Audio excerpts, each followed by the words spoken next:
Anytime. He was a really likable and caring person. Until his life was violently stolen while he slept. It was unbelievable as I was trying to figure out what was going on. We pretty much are starting with a blank slate. It was really a whodunit. Don't have a lot of answers. Detectives unearth a world of deceit and intimidation. She said if he would have just kept his mouth shut, this never would have happened. There were two teenagers bragging about being connected with a homicide. He was already in custody, so was this something that he had orchestrated? To reveal a sinister plot. A fisherman contacted the police department and said, hey, I found this gun. So that was a twist where you never would have expected that. The whole scenario was crazy.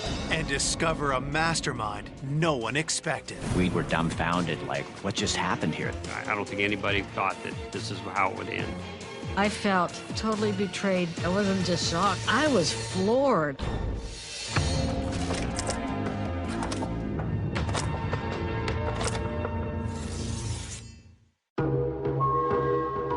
Set against the picturesque backdrop of the Oregon mountains, the small town of Eugene is 100 miles south of Portland. The community is nice. It's a good place to raise a family. It's a college community. The University of Oregon is there. It's a beautiful area of the Pacific Northwest. Eugene's a small town, relatively. We're like the second or third largest city in Oregon, but that's still about 200,000 people. It's a quiet place. In the early morning hours on Monday, October 3rd, 1994, the serenity of this close-knit community is shattered. A 911 call was made. It was a mother who was in anguish. Her teenage son had been seriously injured, bleeding from his head. Emergency units raced to the home, arriving in a matter of minutes.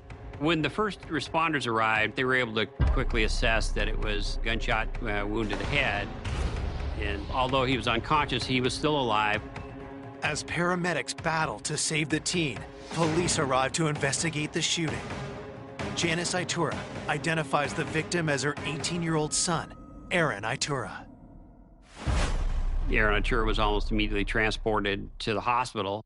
As detectives get to work, they need to determine who would shoot a teenage boy and why. In short order, we're preserving the scene, beginning to document it with photographs, and start gathering information. His bedroom had been partitioned off inside the attached garage of the residence. He had furnished it or decorated it as, typical teen male would. He had been in bed asleep with a girl that he was dating at the time. We knew he had sustained a devastating gunshot wound to the head. The girlfriend who was lying beside him was unharmed. Police ask her to wait with the family while they continue to investigate the crime scene. And a fragment of the bullet was found at the scene. It seemed like the caliber of the gun was a .38 caliber. The weapon is nowhere to be found, and there's no sign of forced entry to the home.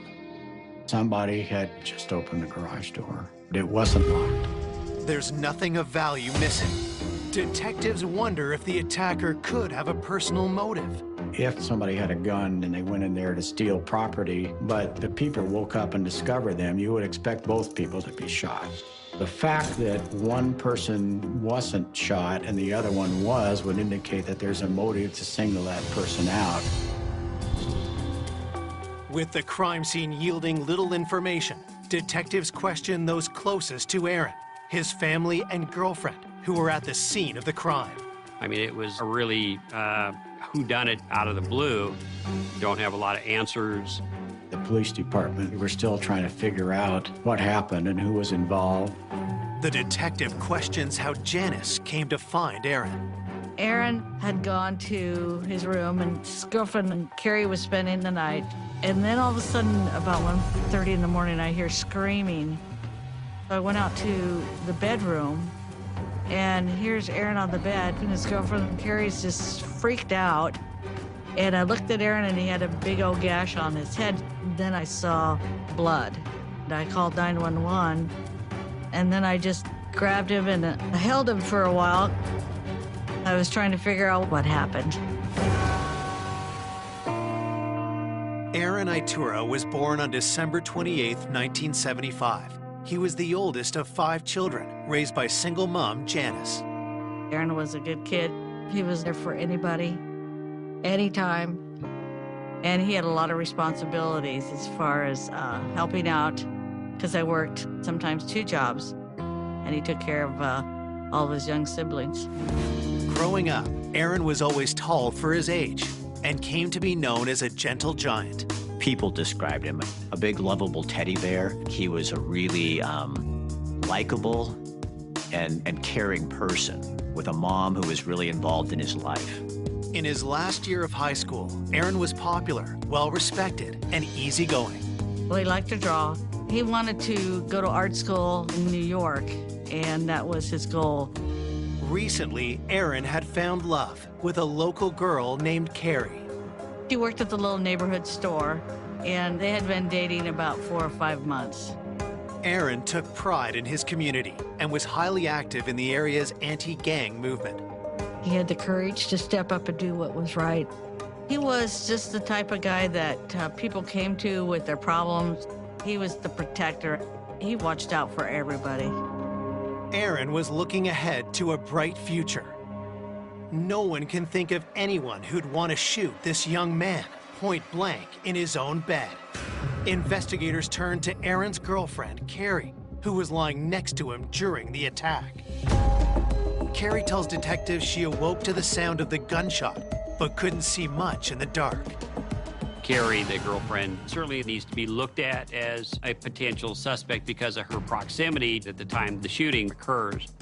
The police decided to take her down to the police station and to talk to her in a lot more detail about what she knew. While police transfer Carrie to the station, detectives focus on Aaron's family.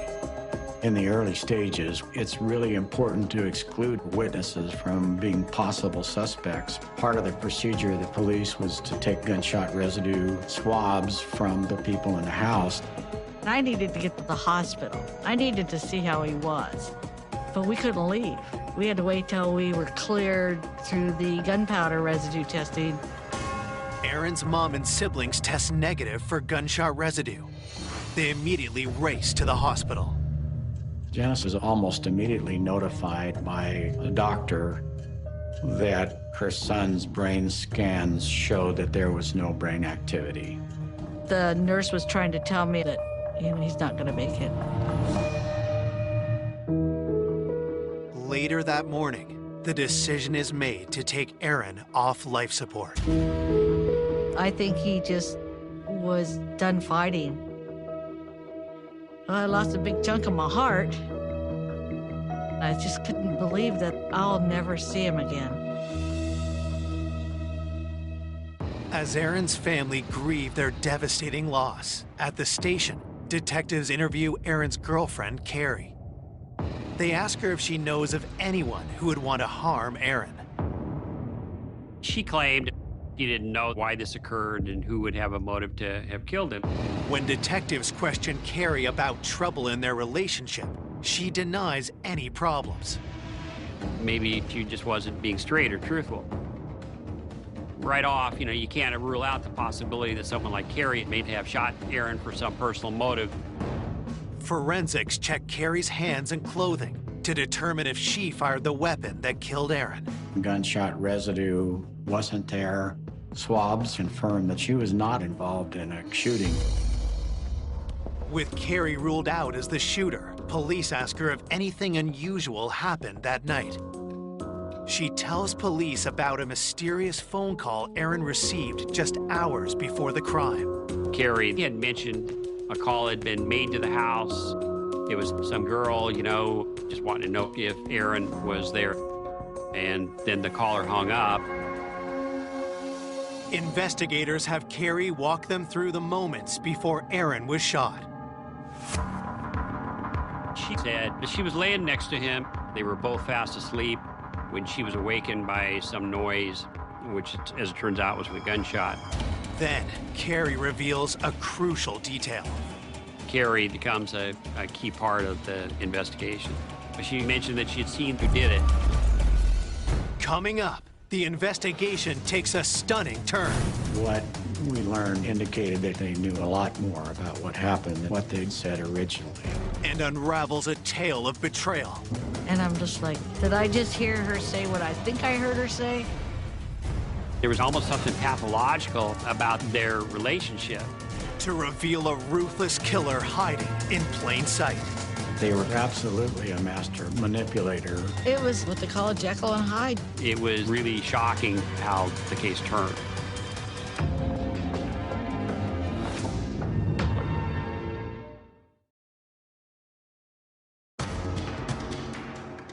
Police are investigating the murder of 18-year-old Aaron Itura, gunned down in his sleep.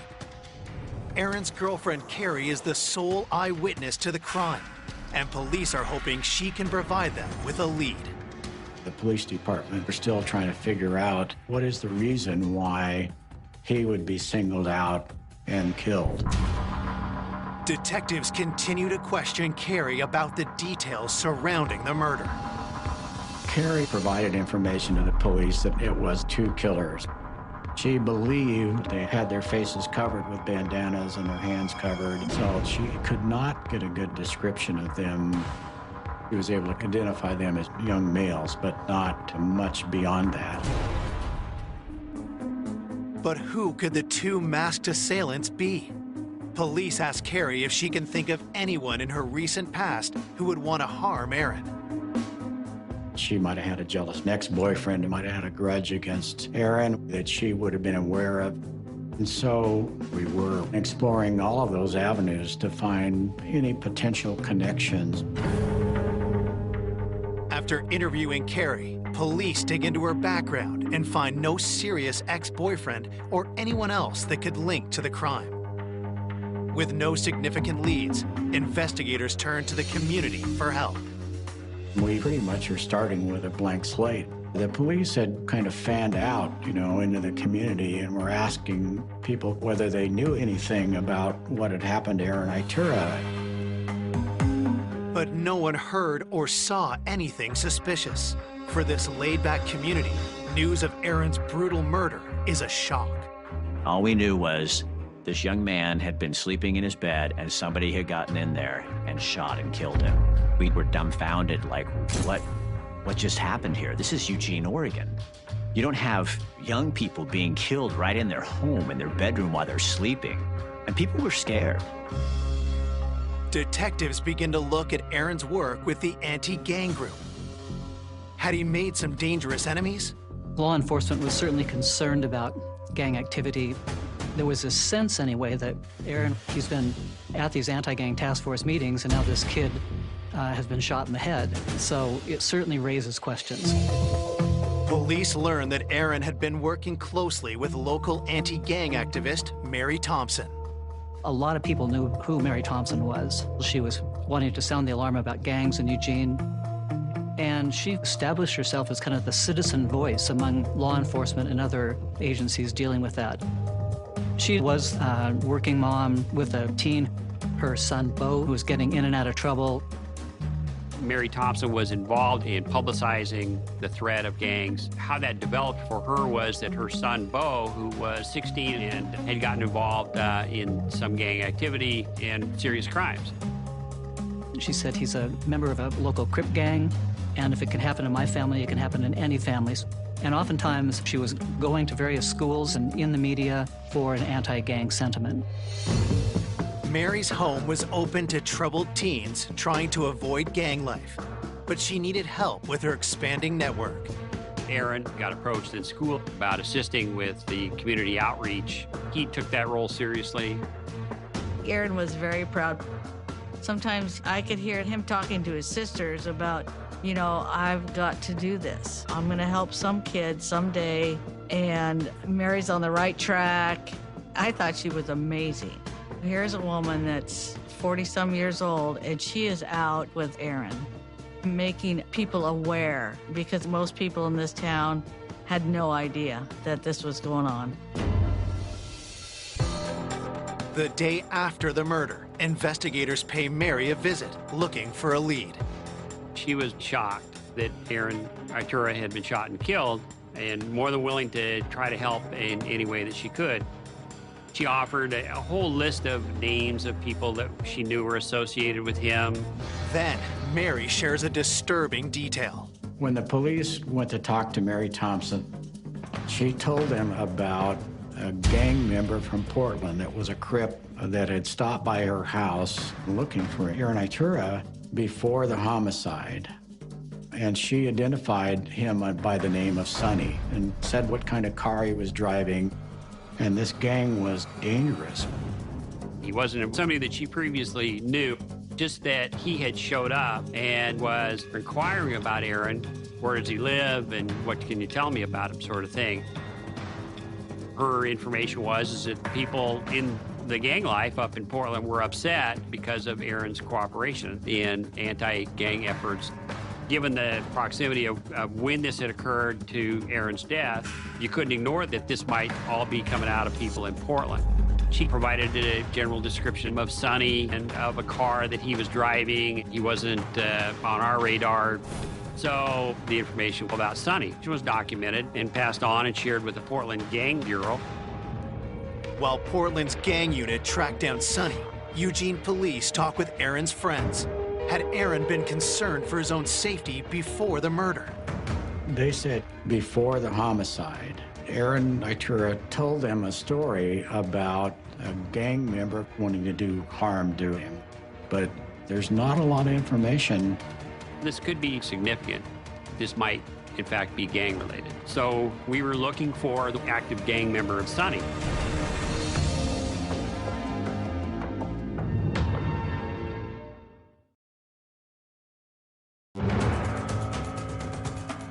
Less than 36 hours after Aaron Itura is found shot in his bed, investigators believe the cold-blooded murder of the teen could be tied to his work in an anti-gang group.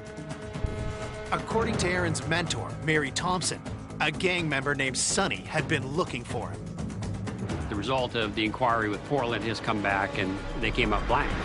They had no information about any Sonny. The car description didn't match anything in their files. So it was a big zero. You know, they were saying we don't have anything. So as a result of that, we were frustrated that we didn't have a suspect. Then, detectives received the autopsy results. Aaron sustained a fatal gunshot wound to the head, and it was a single shot. It was an aimed shot with a .38 caliber to the back of the head that would go through their brain, would have almost 100% chance of causing the death of the person that was hit. 48 hours into the case, with few clues to investigate, the pressure on police increases. There's a sense of uncertainty and unease, you know, that can permeate the community if you don't solve this crime, if it remains unsolved. When you're in a small community, you want some answers because somebody out there in the town we live in snuck into the bedroom of this young man and killed him. That's scarier than anything when you don't know any other details. The lack of progress also takes a toll on Aaron's family. There was times that I would have been willing to follow Aaron, but I put my grief on the back burner. Continue taking care of my kids because it's not their fault. But it was so hard with just certain songs, certain times. I just would kind of collapse. It's just kind of what you do. Fortunately, Janice isn't without support. Friends like Aaron's mentor, Mary, help the family get through tough times. Mary Thompson was very sorry. She couldn't understand who would ever do that. We both were grieving. So I got some really nice words from her. I'm in the mindset of, well, we got to catch who did this, who shot him. And she's like agreeing with me, yeah, we need to find out who did this.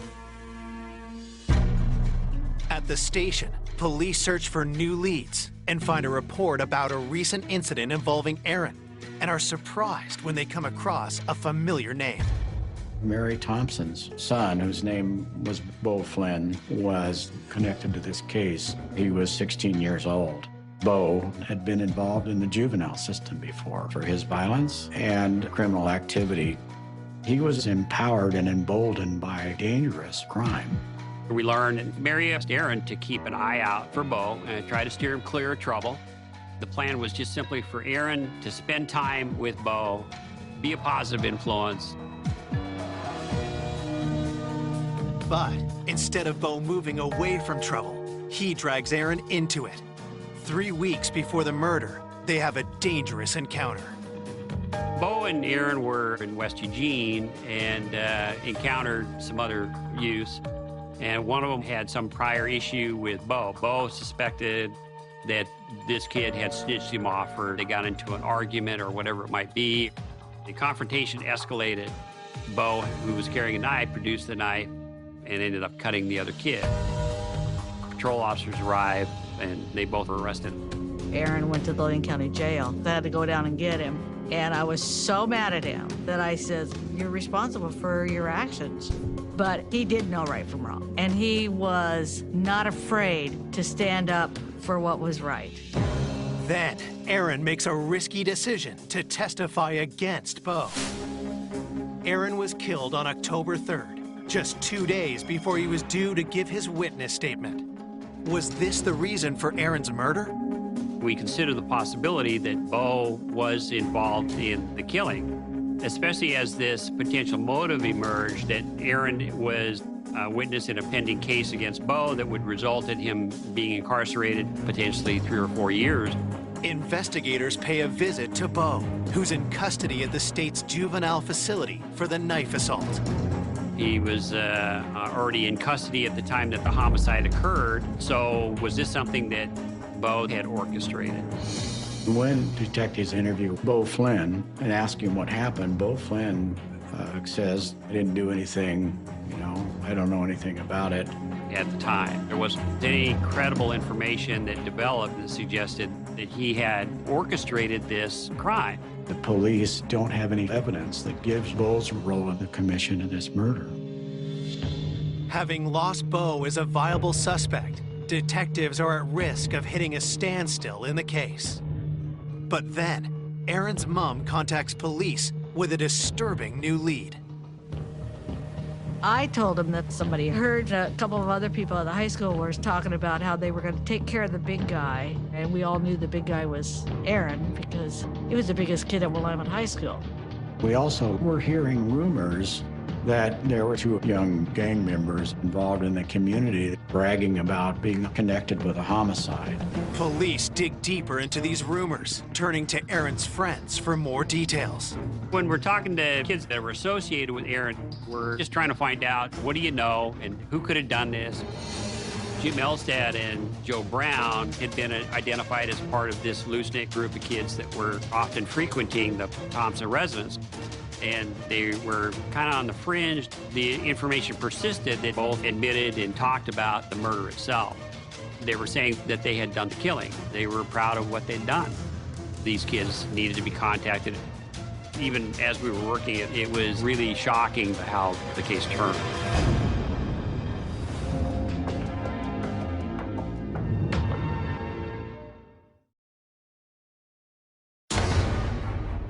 Police investigating the execution-style shooting of 18-year-old Aaron Itura have a new lead. 2 local teens have been bragging about the killing.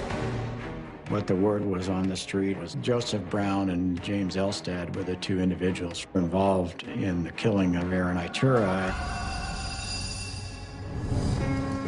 I knew they were friends of Bo's, but these kids were Aaron's friends as well. Jim Elstad grew up with my kids. His little brother was my daughter's best friend. And hearing that he would even be involved was just bizarre. But that's what they were saying. We were told from the circle of kids that were being identified and contacted, said that Jim Elstad and Aaron Itura had been friends at one time, and that most recently, leading up to the homicide, that relationship had soured. So, a source of friction that should be explored and investigated. Joe Brown and Jim Elstad, they didn't appear to have criminal records, so there wasn't a whole lot to go on. Before police can speak to the 2 teens, they get a surprise visit from Mary Thompson. She indicated that she also heard that Joseph Brown and Jim Elstad might have been involved in the homicide. But what Mary reveals next stuns the detective. The homicide happened on October 3rd in the early morning hours, and she tells the police that both Elstad and Brown ended up coming to her house after the homicide and telling her that they had killed Itura. Acknowledged that she hadn't been entirely candid with us from the beginning. Her explanation for that was, well, I just didn't believe him. I just couldn't imagine them doing it. I wasn't seeing anything in their demeanor that suggests that they had done this homicide, and so I didn't volunteer that information up front because I didn't think it was credible at the time. But now Mary believes the two teens could have been telling the truth. Armed with this new information, police bring Jim Elstad and Joe Brown to the station for questioning. When they were interviewed, both of them denied any knowledge of the homicide. Elstad and Brown had agreed to take polygraphs as a way to clear themselves of suspicion. And so they were each polygraphed that same day, and both flunked. Detectives grill the teens for hours, and eventually they break down and confess. Brown and Elstad finally acknowledged that they had been involved and had done the homicide. To understand how Aaron Itura was killed that night, police have Joseph Brown recreate the murder at the crime scene. He had agreed to come back and do what we call a walkthrough, where you're basically doing a videotaped statement and you're describing, and in some instances you might even enact, what occurred. Joe tells police he was the lookout, and Jim Elstad was the one who shot Aaron. But what was their motive? Gradually, what emerged was they were upset because their homie Bo, was at risk of being incarcerated further because Aaron was cooperating with the police and was willing to testify against him in this knife incident. In their statements, Joseph Brown and James Elstad took personal responsibility for the homicide. They did not say that their activities were at the direction of Bo. Detectives need something concrete to corroborate their story, so they ask about the murder weapon. When police ask Joe Brown what happened to the gun, he tells them it's in the river. After the homicide, Joseph Brown throws the gun into the river to dispose of it. Police search the river for the gun, but can't find it. The fact emerged, that we were looking for the weapon. A fisherman contacted the police department and said, hey, I don't know if it's connected or not, but I was fishing that stretch of the river and I found this gun. So a patrol officer is sent out and takes possession of the gun from him and books it into evidence. They then do a ballistic check on the gun and they find out it was consistent with the murder weapon. You have their confession and you've got the murder weapon, so you can corroborate their confession to the point where the conviction of those two people is solid. On October 6, 1994, Jim Elstad and Joe Brown are arrested for the murder of 18-year-old Aaron Itura. It was very hard to find out. Jim Elstad shot Aaron while he was sleeping.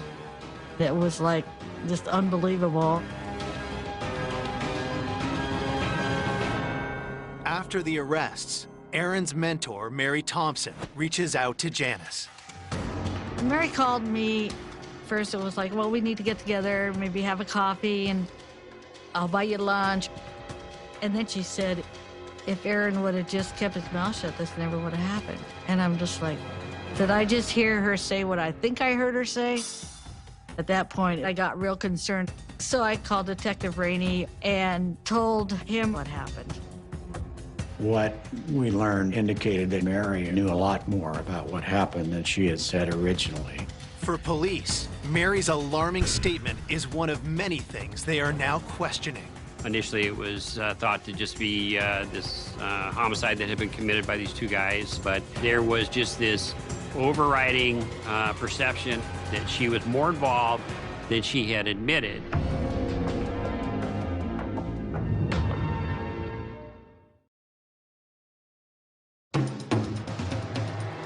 Less than a week after 18-year-old Aaron Itura was shot to death in his bed, Former friends Jim Elstad and Joe Brown are charged with his murder. But now, the actions of Aaron's anti-gang mentor, Mary Thompson, have detectives thinking the case is far from over. Mary Thompson's behavior had been raising some red flags. She failed to mention that Brown and Elstad came to her house that night. It was just a convenient fact that she forgot to mention. And she also had made a call to Janice. That was actually unusual, suspicious in nature. At that point, the police decided to take her down to the police station and to talk to her in more detail. Investigators want to know why Mary withheld information surrounding Aaron's murder. In that interview, she talks about being extremely angry with Aaron Itura after he informed on her son about the knife fight. But she didn't want him to be killed. Do we know for sure that she's implicated in the murder? No. Can we prove it at that time? No. Since police lack solid evidence that Mary is involved, they let her go. With the killers behind bars, Aaron's loved ones gathered to say their final farewells. It was one beautiful, beautiful day. High school kids, teachers, counselors, they all showed up. Mary was there as well. And there was probably 2,000 people. People I didn't even know were there. Aaron was loved by everybody. 5 days after the arrest of Aaron's murderers, police are still troubled by Mary Thompson's unusual behavior. So they dig deeper into her past.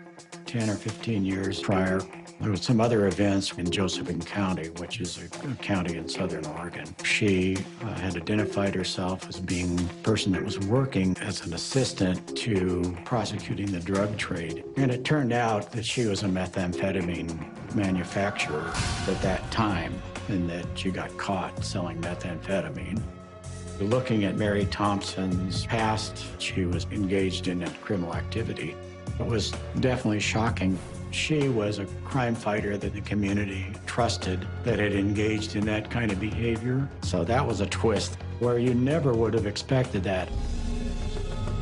Mary's history proves she's capable of lying and manipulating to get what she wants.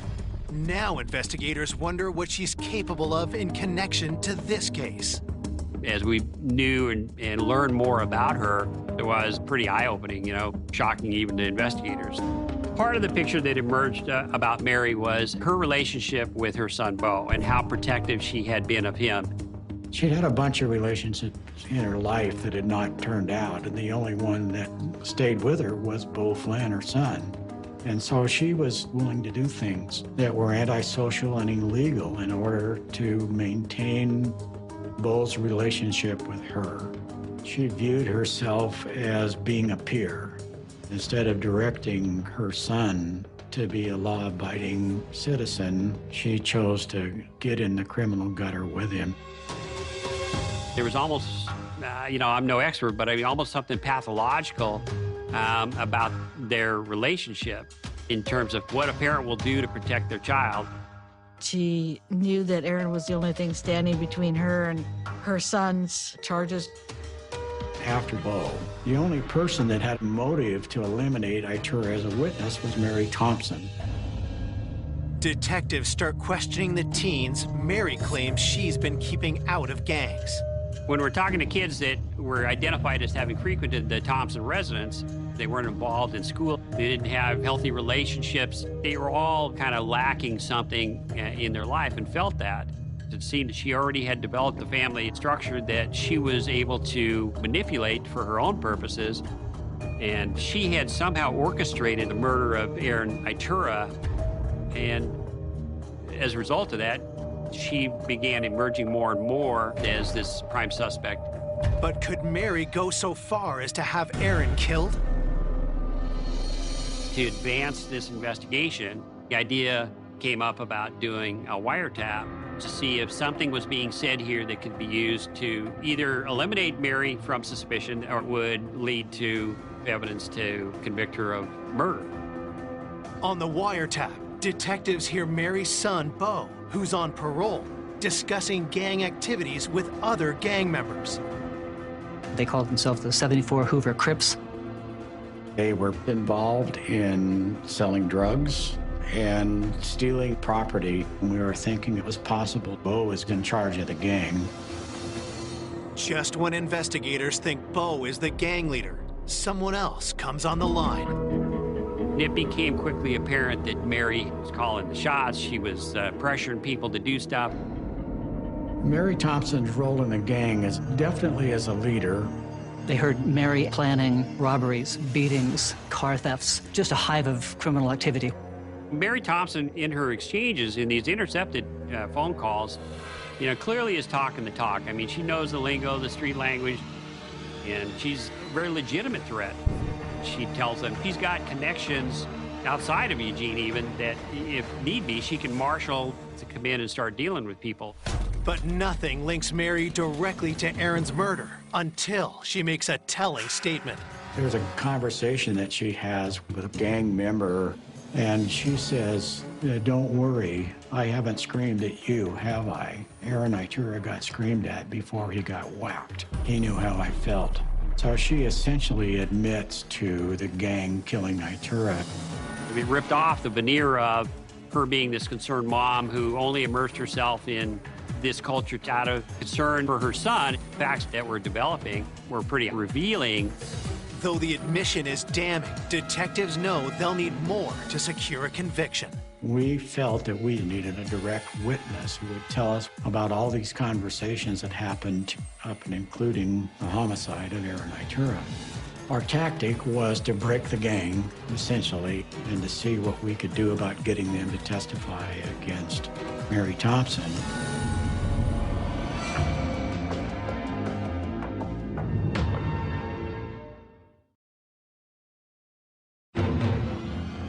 In the cold-blooded killing of Aaron Itura, police have arrested 2 young gang members. Now, wiretaps have revealed Aaron's anti-gang mentor, Mary Thompson, is actually a ruthless gang leader. Mary Thompson became a prime suspect in the case, and the wiretaps were really instrumental in revealing the extent of the influence that Mary had. Investigators are now convinced Mary is behind the 18-year-old's murder. But to charge her, they need additional evidence. We arrested the gang for all of these crimes that they committed that we knew about during the wire, whether it was committing a burglary or stealing weapons. Investigators then question the teen gang members, hoping to get them to flip on Mary. The prosecutor thinks their best shot lies with one of the youngest members of the gang, named Lisa. We decided that we were going to give Lisa immunity on the condition that she testified about the gang and about the homicide of Aaron Itura. Lisa agrees to tell investigators everything she knows. It became pretty clear not only was Mary the leader of the gang, but when it came to eliminating Itura, the behavior of Elstad and Brown was guided by her. Mary was always saying that something's got to be done about Aaron. We can't let him testify against Bo, and that shifted to actually killing him. From Lisa's account of Aaron's murder, the missing pieces fall into place. The Friday before the homicide, there's a big meeting of the gang at Mary Thompson's house. Mary encouraged Jim Elstad to commit the homicide. On the night of the murder, Lisa's role is that she is the one that calls Itura's residence. And when Itura answers the phone, she hangs up on him. And that information gets communicated back to Jim Elstad and Joseph Brown that Itura is at his house and they should go forward and commit the crime. Mary tells Brown and Elstad to wait until everyone in the Itura home is asleep. 1:30 in the morning, when Aaron was in bed with our girlfriend, Carrie, they were both fast asleep. Brown and Elstad had snuck into the room, and Joe Brown was the lookout. And then Jim Elstad hadn't hesitated and fired once into Aaron's head. Carrie then was awakened by that noise. By then, Elstad and Brown had fled the garage. They go to Mary Thompson's house after having committed the homicide. And then Joe Brown gets taken to the river, and Mary Thompson takes him there to dispose of the gun. And this is kind of significant. That was even done at her suggestion. At the outset of the investigation, Mary Thompson went to police with information on Brown and Elstad in an attempt to throw police off her trail. Throughout all this, of course, Mary's trying to keep her fingerprints off of everything, so she's evading responsibility. But her influence, it resulted in Aaron Itura's death. Mary Thompson was absolutely a master manipulator. That was demonstrated many, many times. In February 1995, Mary is charged with aggravated homicide for her role in killing Aaron Itura.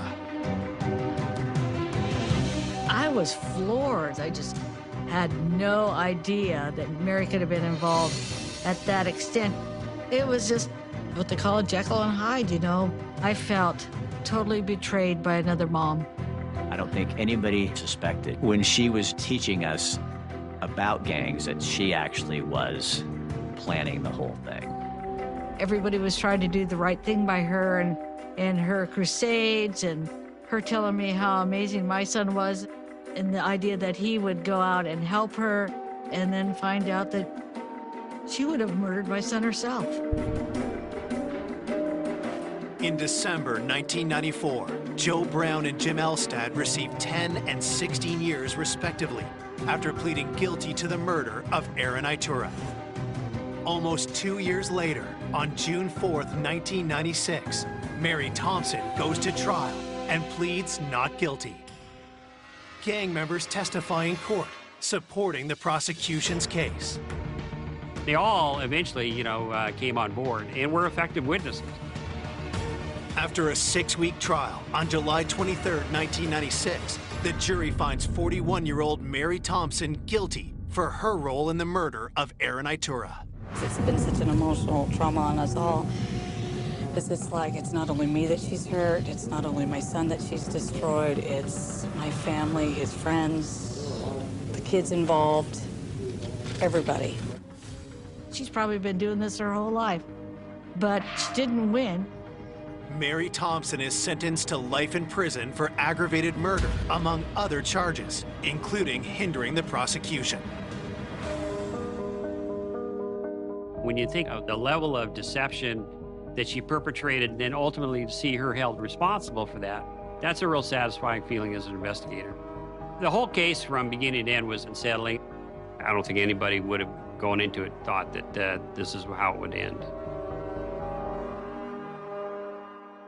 Aaron's loved ones find relief in the closing of that dark chapter in their lives. They try their best to move forward, but thoughts of the good-natured 18-year-old are never far away. I talked to him daily, but my family was a whole unit. You know, you got one spoke missing. He was the protector. I always feel he's here. You know, he's around us.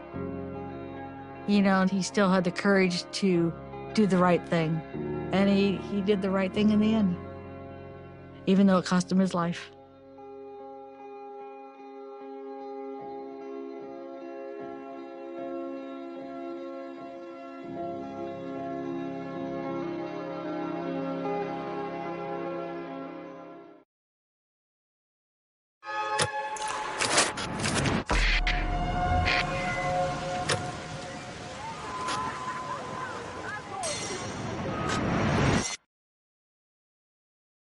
A young woman with a big heart. She was the most compassionate, caring, captivating person I've ever met. She was in a very good place in her life. Murdered in a terrifying attack. Somebody set the body on fire and left. Her last few minutes of life was pure hell. Detectives discover a secret affair. They had started to develop more of a relationship. We told him straight up, you're the killer, and we're going to have your DNA. Then uncover a surprising suspect hunting for prey. The night that she was murdered, she had answered a call. There was a note of directions to a fictitious place. He was trying to trick young women. A second tragedy sparks terror in the community. We may be dealing with a serial killer. I lived in fear. I was terrified to go out at night. Before a calculating killer is ultimately revealed. This is not real. This can't be happening. This is crazy.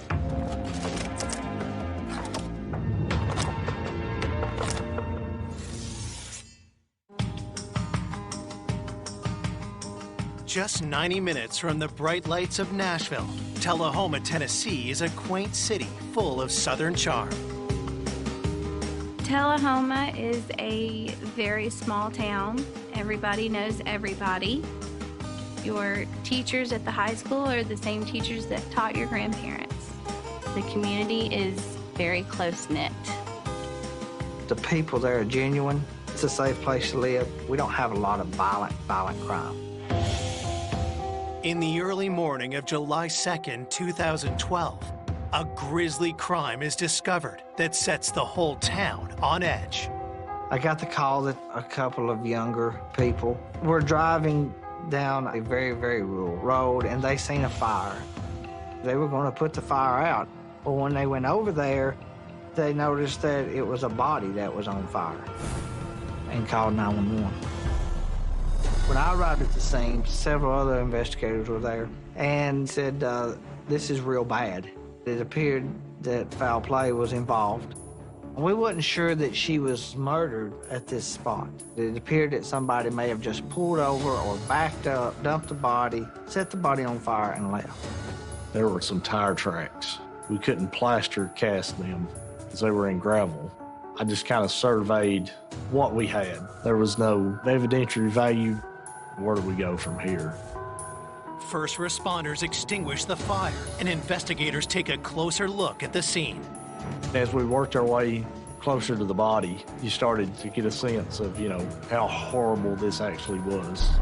It's just like something you would see off of a movie. This is not real. This can't be happening. This is crazy. The victim was a young white female, possibly in her 20s.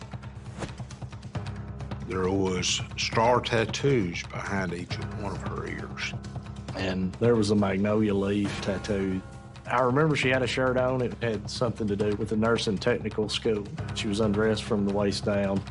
Body was partially burned and covered in soot. The fire was relegated to her pelvic area. It led us to believe that there had been a sexual assault. Someone had obviously tried to burn the evidence up. Her body was already in rigor. I would believe that she was deceased at the time of the fire.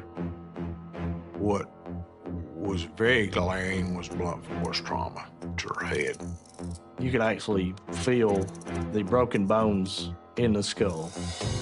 Detectives immediately attempt to identify the young victim. There was no purse, no cell phone, no license, no vehicle to help us identify who the victim was. Investigators speak to the couple who made the 911 call. They didn't know who the person was. They didn't see or hear anyone. It was obvious almost immediately. They didn't have anything to do with this homicide. It was very traumatic for them. They just couldn't believe it. At the scene, I made the suggestion to put what information we had on social media to help us identify her. Within a few short hours, local mother of four, Kelly Sharpton, sees the missing persons report posted online.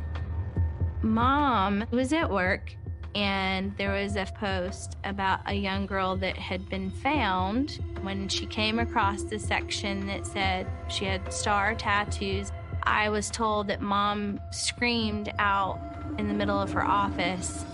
And then, of course, she called the sheriff's office. She introduced herself, and we started talking, and the description seemed similar. The tattoos seemed to match.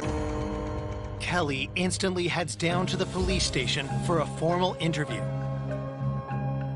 When we interviewed Kelly, she was distraught. She was crying, and she identified the body in Todd's office on pictures. The victim was her daughter, Megan Sharpton.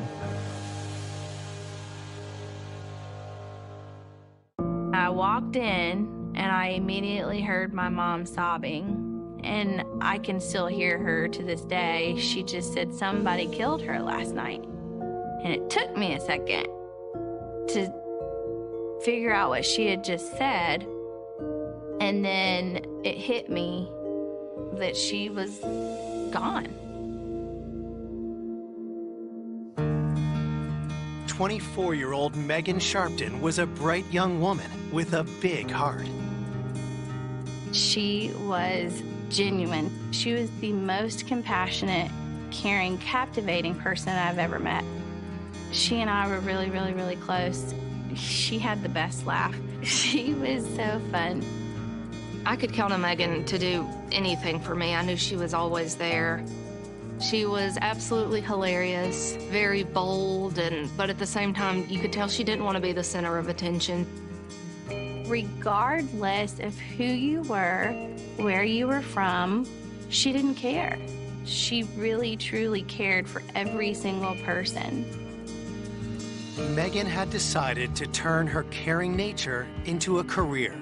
She was working on herself, through nursing school. Megan would have been an amazing nurse. She had her head on straight and was, ready to get going with her career. Along with her calling, Megan had also found love.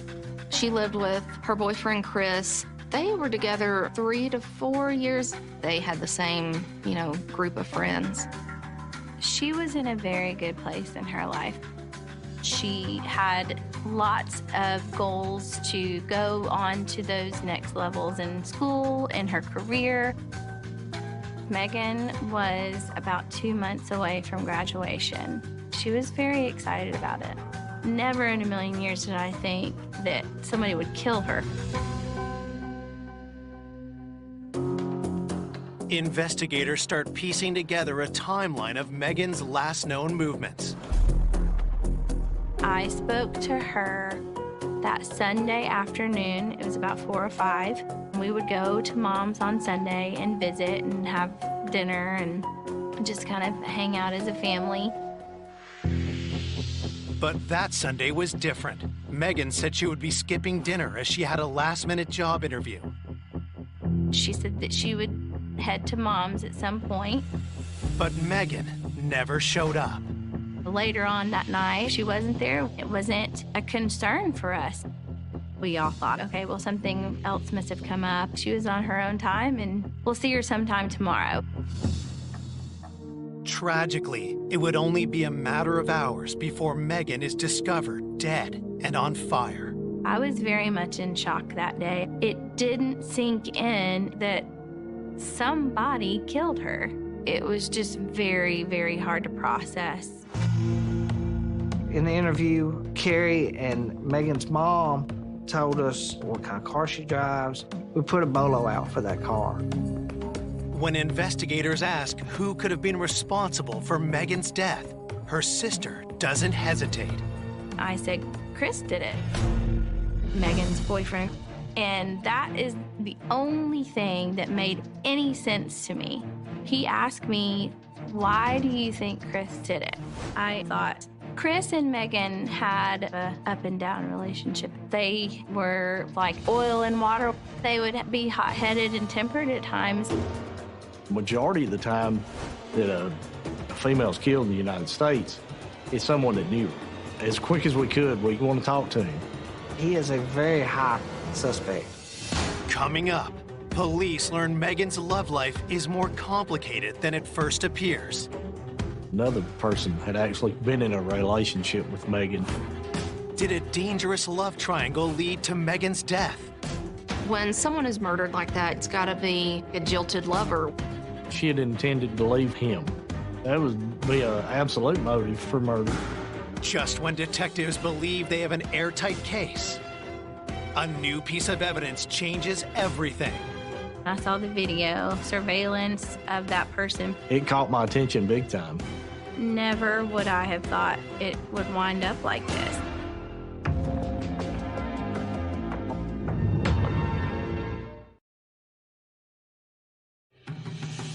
Detectives investigating the vicious murder of 24-year-old Megan Sharpton in Tullahoma, Tennessee, have their first suspect, her 25-year-old boyfriend, Chris Farrell. Chris and Megan, to me, had an off and on relationship. They were both very hot-headed at times, and there were bumps in their relationship. Once Megan and Chris got together, they were inseparable, but towards the end of Megan's life, the relationship had started growing apart at that point. As far as Chris is concerned, it was just the only person that was with her on a daily basis. That was the only thing that made sense. As detectives prepare to bring in Chris for questioning, a fresh lead comes in. The Bedford County Sheriff's Office had located her car.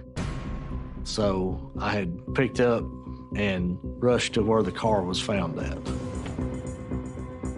The car was sitting out in a rural area between Tullahoma and Shelbyville, Tennessee, approximately 15 to 20 miles away from the crime scene where Megan was found. This is an odd place, odd way to leave a car. The car was, that of any young person's. It was cluttery, but there was none of her personal effects. Investigators do find one item that grabs their attention. There was a note in the vehicle in a girl's handwriting about where Megan was going. It was directions on how to get to an address. The next thing was to find this address, but there was no address that fit the note. The directions were to a fictitious place. In talking to her mother, I learned that she had left to go to this job. Was this the directions that she was given? Did someone lure her here with the intention of doing harm to her? The way this thing was shaping up is that she was abducted where her car was found. She was killed somewhere else and was found on Awalt Road. We just sealed that car off and sent it on to the crime lab for DNA testing. Investigators then head to Megan's apartment to talk to her boyfriend, Chris. The boyfriend was the first person we looked at. He was distraught. On the night of the murder, Chris had told us that he had left for work, and she had told him before he left she had accepted a job by phone that a girl she had went to school with recommended her for this job, and that she would return in the morning.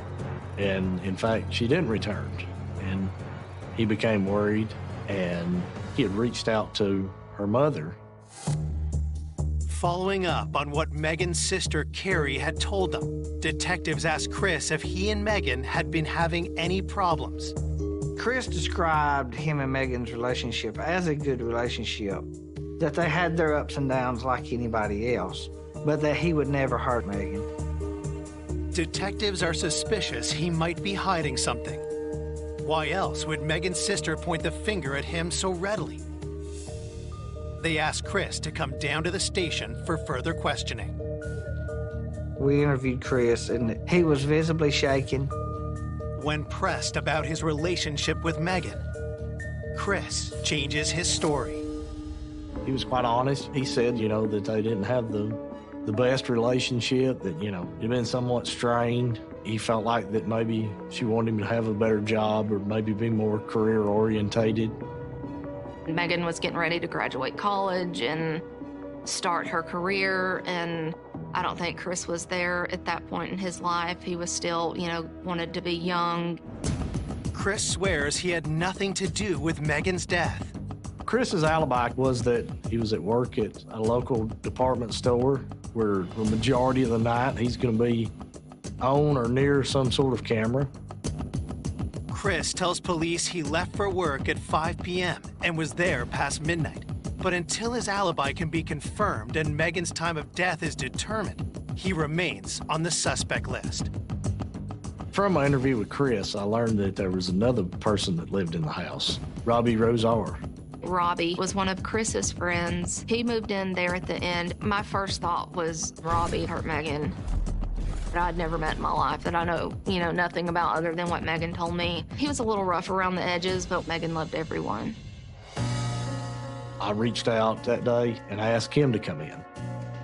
Robbie was a different person. Robbie was a little darker. little less happy person. Investigators ask Robbie point blank where he was when Megan was murdered. Robbie didn't have an alibi. Robbie showed us he had been texting her all night, even in the morning, worried about her. He said, look, I'm not the killer. I want y'all to find out who killed Megan. And he was very, very adamant. He wanted to prove his innocence, which was a good indication for me that he didn't do this. But when detectives ask Robbie about the nature of their relationship, his answer leaves them stunned. Robbie told me that he had actually been in a relationship with Megan, that they were in fact lovers, and that she had intended to leave Chris. It was a shocker. Megan had told me a few weeks before her murder that her and Robbie had started to develop more of a relationship versus just friends. When Chris knew about Robbie, that would be an absolute motive for murder. And so, again, that's when we thought, did Chris do this? You know, if things got crazy and tensions got high and emotions ran high, this would be a motive for homicide.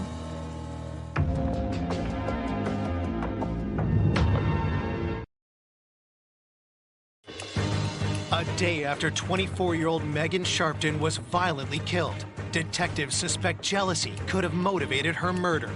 Megan was having an affair, but did her boyfriend Chris know? When someone is murdered like that, you always think it's got to be someone close to her. It's got to be like a jilted lover. We brought Chris back in the interview room after speaking with Robbie, and we kind of dropped that bombshell on him just to see his reaction. It turns out Chris did not know about the relationship. Chris was upset. He was visibly upset when he found out that Megan had had relations with Rob, but he maintained that he still loved her and that he'd never hurt her. Chris was sincere, and I believe that was true. Both of them individually took polygraphs. The questions asked were very pointed, you know. Did you cause Megan's death? They were very straight up. They both passed.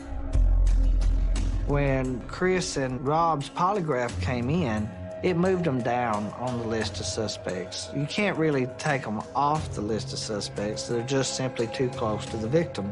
But it did move them down. Putting Chris and Robbie on the back burner, detectives turned to the job offer Megan received the night she was killed. Could that have been connected to her death? After the polygraph, I started mulling over Chris's interview and the original nuggets that he had given me about the job. He had told us that he thought that it had come in from a girl she had went to school with previously. He had said that I only remember her name is Naomi. Investigators searched through school records and discover Megan had a classmate named Naomi Jones. Finding her to talk to her about the possibility that she recommended this job to Megan was going to be very important. Had this job possibly led to her death? I went to Naomi's residence. I knocked on the door. Nobody there. I drug out my lawn chair and I sat in the front and I'm going to wait. I'm going to get this statement today. The neighbor kept looking over there like, who is this crazy guy? And I was like, you know, I need to talk to Naomi Jones. He knew the Joneses well enough to have called her. When talking to Naomi, I said, hey, you know, I'm Todd Hyman. I'm with the Franklin County Sheriff's Office. I'm investigating the death of Megan Sharpton. Naomi stated that, you know, she knew Megan. They wasn't close. She had went to school with the year before in nursing school. I learned that they rode to clinicals maybe once together, and she offered up the fact that her husband had drove them. Further talking to her, I learned that she didn't really like Megan for whatever reason. She was very to the point and said, you know, I wouldn't recommend that girl for anything. Naomi says she has no knowledge of Megan's job offer or her death. While investigators consider their next move, the autopsy report comes in, and it contains a surprising detail. The cause of death was a gunshot wound to the face and blunt force trauma. She was burned, so the soot had kind of hid the wound. Megan was shot what the medical examiner's office believes to be a .22 caliber round. Her skull was broken in several pieces. It's very possible she was hit with a pistol and shot with a pistol. The autopsy revealed she was deceased at the time of the fire. She was purposefully burned in an attempt to hide evidence. The autopsy indicates the fire was set shortly before Megan's body was discovered at 1:18 a.m. on July 2nd. Her time of death was likely before midnight. Her last moments alive were pretty terrifying.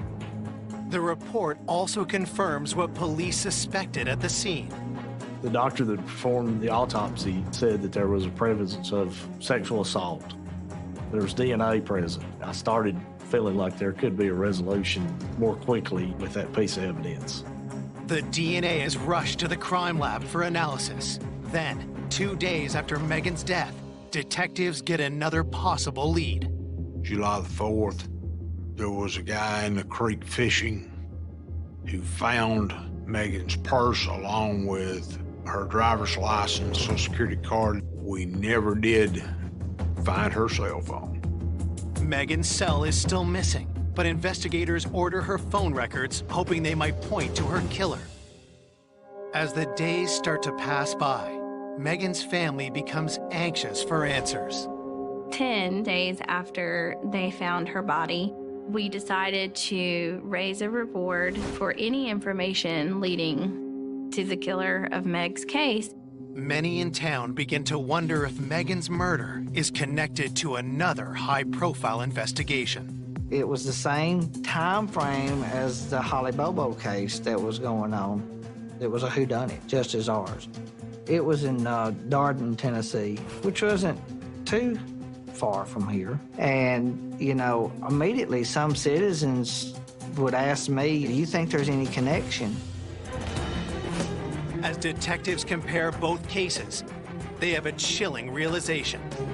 Holly Bobo was a nursing student also. She was abducted from her home. I don't believe her body had been recovered. We obviously had to look at the parallels. Was it a nursing student serial killer? It's another lead and it's somewhere to go. You've got a killer running around. Who is he going to kill next?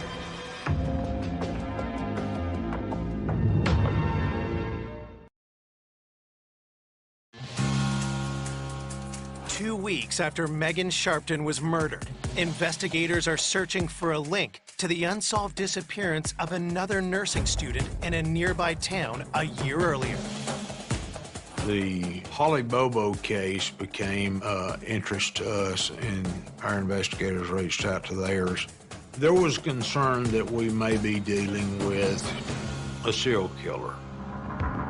While detectives from both cases work together to establish a link, rumors sweep through the community.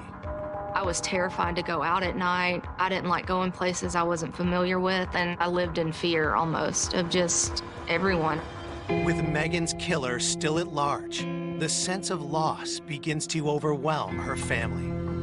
I was really hoping that it would be solved pretty quickly because it was consuming Mom minute by minute. I could feel her emptiness when Megan passed away. She was never the same again. It absolutely became a mission. I know if it had been my child, I would want somebody to have went that extra mile, to work that extra hour, to find the resolution to what had happened. Finally, 3 weeks into the investigation, police get the results from the forensic search of Megan's vehicle. It came back with no evidence. They didn't find anything that shouldn't have been there. There was nothing of value found. Detectives hope tests on the DNA found inside Megan's body will yield better results. Her approximate time of death was before midnight, so investigators circle back to her boyfriend's alibi. He said he was working at the time that happened. Chris was working as a cashier on the evening shift. We go back and pull the video. He was in the store when Megan had been killed. This is not our guy. Chris contacts police with a lead that sends the investigation in a new direction. The original phone call about this job opportunity came into an older phone that Megan had. Chris is able to locate the phone and shows it to detectives. He was able to go back and find a number that he believed had called proposing this job. When investigators run the phone number, they get a surprising result. It was what we refer to as a burner phone. The burner phone, the fake address, and the suspicious job opportunity all add up to what detectives suspected early on. She was going to a fake job interview. So if we could track that phone down, we could get to very possibly who the perpetrator was. Because burner phones don't require a registered name, the number doesn't lead to anyone. So I was able to at least track the phone to being sold at a department store here, and I called their loss prevention person. I was like, well, can you pull every one of these sales that was done? There was like 11 or 12 burner phones purchased, and we pulled video. We started looking at the males and the questionable ones, and just, you know, who looks like the most suspect person in these pictures. One of the people paid for their phone, that burner phone, but they had their cell phone out on the camera. And just the demeanor and that just really caught Todd's attention. It caught my attention big time. He's already got a cell phone. He's buying this burner phone for a reason. We were able to use the video from the department store to follow him from the purchase, out the door, into the parking lot. Almost off camera, we saw him approach a red pickup truck. Why would you park that far out unless you were trying to avoid detection? I take the pictures of this guy and I circulate it at other departments. Within minutes, I had an identification of who this was. This guy's name was Timothy Gifford. Timmy Gifford is a local drug dealer, not the most honest person around. I put the word out that I need to find Mr. Gifford. I felt like he was our guy or he was involved. Officers soon track Timmy down and bring him to the station. We sent him down the interview room. I show him, you know, the picture of him buying the phone. We told him straight up, you're the killer, and we're going to have your DNA. And Timmy was, you know, he was stressed out. He was like, you know, I'll tell you everything I know. I didn't do this. It wasn't me. Timmy says he doesn't know Megan and denies speaking to her. When challenged about the burner phone, he tells police he bought it a month before the murder for someone else. He's like, Donnie Jones. I was like, you gotta be kidding. Donnie Jones was a police informant. Donnie had been a bad boy for a long time. He had a very long rap sheet, thefts and drugs. Donnie Jones had served time before, and he had been accused of rape before. That right there was a real turn in investigation. At first, detectives struggled to see how someone like Donnie could even be connected to Megan. We found out that Donnie was married to Naomi Jones. That was another nugget that was very interesting. Detectives had already talked to Naomi earlier in the investigation.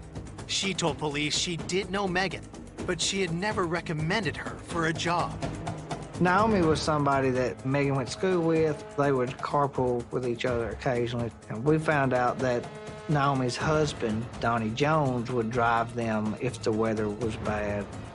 Naomi's connected to a male with a criminal history, and he knew Megan Sharpton. There was a lot of aha moments in this case, but that was, we're going somewhere. We've got something here.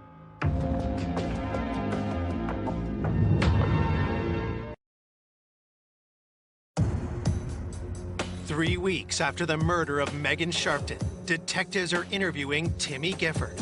He tells police he bought the burner phone for Donnie Jones and divulges important details about the red truck seen in the surveillance footage.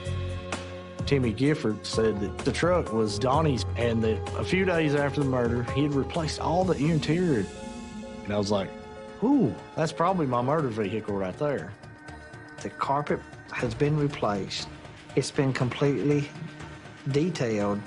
That is a clue. that you may be on the right track. Timmy also tells police Donnie traded the truck to his brother a week after the murder. Everything is pointing towards Donnie Jones. As quick as we could, we got the search warrant, and we took the truck directly to the TBI crime lab. Investigators have zeroed in on Donnie as a suspect and quickly pay him a visit. In his initial statement to me, it was something to the effect of, I hardly know that girl. I ain't never had no contact with her. But you knew of her? Yeah, I did know of her. I don't know much about her. I knew of her. When was the last time you talked to Megan? I ain't never talked to her. No, I take it back. When my old lady was going to school, one day they both needed a ride. Donnie is adamant he had nothing to do with Megan's death. His alibi was he was home with the kids. I'm with my kids all the time. That's all I can do. I got a 9-month-old and 7-year-old twin. Without something concrete showing that he was home, his alibi didn't hold water. He could have left with the children, he could have left the children with somebody. Detectives confront Donnie with Timmy's claims. This guy said he gave you this phone, and this is the number, the last number to call her when she was alive. He said he gave a phone to me? Yeah. He ain't gave me no phone. I have nothing to hide. Y'all can search my house. Y'all can do it now. We searched the house. We didn't come up with a lot of evidence. There was very little to be found. Donnie also consents to provide a DNA sample. While they wait on the results, detectives get the forensics back on the red truck. The truck had been cleaned, almost sanitized. Even the interior parts that I gathered off the search warrant, they didn't come back with any evidentiary value. Megan's family is briefed on the new developments. I saw the video, surveillance of that person purchasing the burner cell phone. I saw somebody that none of us knew that had no association to Megan whatsoever. Todd had a name of the person who that burner cell phone was purchased for, and I just kind of shrugged my shoulders, like, okay, who is this guy? Nothing made any sense to me. 4 weeks after Megan's murder, the crime lab sends investigators the results of the analysis on the DNA from Megan's autopsy. We got a DNA hit. And the hit come back, and it's Donnie Frank Jones. A supervisor of mine called Donnie up, and he's like, hey, I need to meet with you. Donnie comes down to the station where detectives confront him. I said, did you and Megan Sharpton ever date? No. Did you and Megan Sharpton ever just hook up, one night stand, party or something? No. Were you and Megan Sharpton during this date, the date of the homicide? No. And then Todd asked, why would your DNA be inside of her? And it was just, his face went, he just couldn't believe it. He got very, very, very irate, mad. After he had a moment, Donnie said, I just had sex with her. However, his initial statement of he had never been around her other than that one time kind of put him in a corner. Detectives don't buy Donnie's story, but they'll need something more concrete to press charges. All we can prove right now is he had sex with her. That was a concern of the district attorney, is that, a consensual relationship could have left that evidence behind.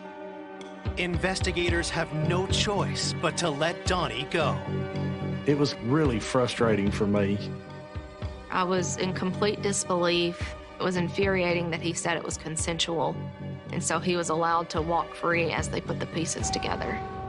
Hoping to prove who was with Megan when she was murdered, detectives run a detailed search on 4 phones: Megan's, Donnie's, Timmy's, and the burner. We asked for cell phone GPS analysis. They can take some technical data and plot it out on a map and show you to some certainty an area where a phone call was made. We're in kind of a waiting pattern, hoping for phone records for the silver bullet to kind of put this thing away. The cell phone analysis will take weeks, but investigators get a chance to get Donnie off the streets when they discover a rifle in the trunk of his car. Donnie's a convicted felon. A convicted felon cannot possess firearms. Even though the rifle is determined not to be the murder weapon, it's enough to arrest Donnie. Now detectives must establish if he killed Megan Sharpton.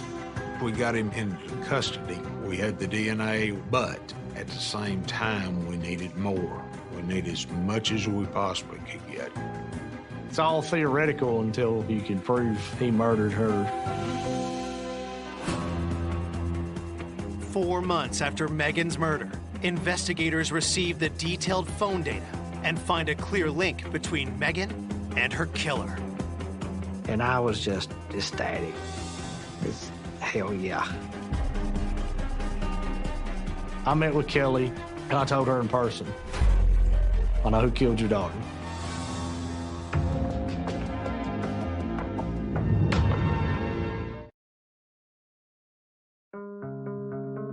Four months after the savage murder of Megan Sharpton, detectives have used cell phone GPS data to prove who killed the 24-year-old nursing student.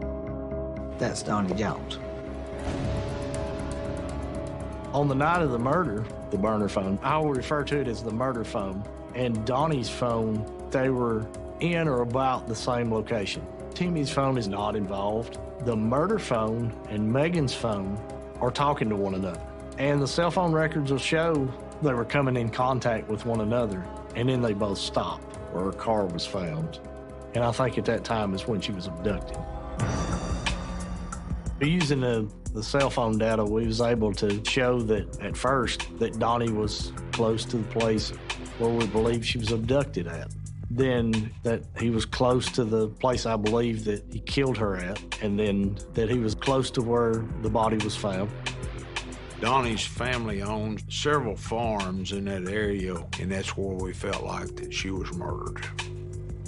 They gave us permission to search that area, and it's an extremely secluded place. Investigators make a telling discovery. There was a burn barrel there that caught my eye. I found a purple scarf with black stars on it. It was later identified by her sister, Carrie, as a gift that she had given Megan. I went from an absolute whodunit to this guy might have done it to, oh, this guy definitely done it. The overwhelming evidence is what made the DA take that step to indict him. I was elated. I went to the Coffee County Sheriff's Department and had him brought up, and I arrested him. On November 5th, 2012, Donnie Jones is charged with first-degree murder, rape, and 2 counts of aggravated kidnapping. One attorney, that was it. He had no more to say. Never would I have thought it would wind up like this. When Donnie was charged, Mom, she was still pretty overwhelmed, but it was a relief to start learning that we were going to get the details of what events led up to that day. Based on the evidence collected, investigators pieced together how Donnie lured and then murdered Megan. It paints a disturbing picture of a calculating predator. So while looking into the murder phone, we started backtracking all the numbers that it had called. And there was a pattern. Everyone that was called with that phone was someone that was sitting with the elderly or doing some kind of nursing in-home service. The murder phone was used just seeking out a victim. Donnie had reached out to Megan. He knew well enough to go in his wife's phone and get her number out, and that's how all this started. She had known Donnie and his wife, not close friends, but knew them. She answered that call from Donnie. Megan was on her way to a job that didn't exist. The directions she had got were not good. She had to call our suspect. He met her, at which time he abducted her and went back to one of the family's farms. Megan Sharpson's last few minutes of life was pure hell and panic and fear. He raped her and shot her. Megan was beaten prior to being killed. He moved her from there to where he set her body on fire to try to hide his crimes. And then he went home and acted like nothing happened. Donnie Jones is just a cold-blooded killer. Sexual deviant, cold-blooded killer. 7 months after Megan's murder, Donnie Jones pleads guilty, and on February 4th, 2013, he's sentenced to life without parole. I feel like there will never be enough done to him. He's sick, he's a monster. There is no reasonable explanation why he did it. There was a sense of accomplishment that we moved so fast in finding out who killed her. Had we not have caught him, he would have reoffended. Detectives do determine Megan's murder was not connected to the Holly Bobo case. There was 4 people arrested in the Holly Bobo case. It had nothing to do with my case. If Megan hadn't lost her life, I feel very confident that Donnie Jones would still be out, trying to trick young women. Megan put him behind bars for life. She sacrificed her life to keep everybody else in our community safe. Despite getting justice for Megan, the Sharpton family suffers another tragedy just 9 months later in November 2013. Mom took her life 16 months after Megan's death. Her heart was just incredibly broken, and she made the choice. She wanted to be with Megan. Yeah, he essentially killed them both. Sure did. Our family time, that's when I missed her the most. I missed that laugh. If you just heard Meg's laugh, you would be having a much better day. I miss those specific moments, those milestones that she's not going to get to be a part of. I thought Megan and I would be friends for, on into adulthood. We were supposed to be together forever, as best friends, as sidekicks. She was not someone you could forget. There was a memorial placed on the side of the road where she was found, and it's this beautiful giant star sculpture. It's very cool, and Megan would absolutely love it.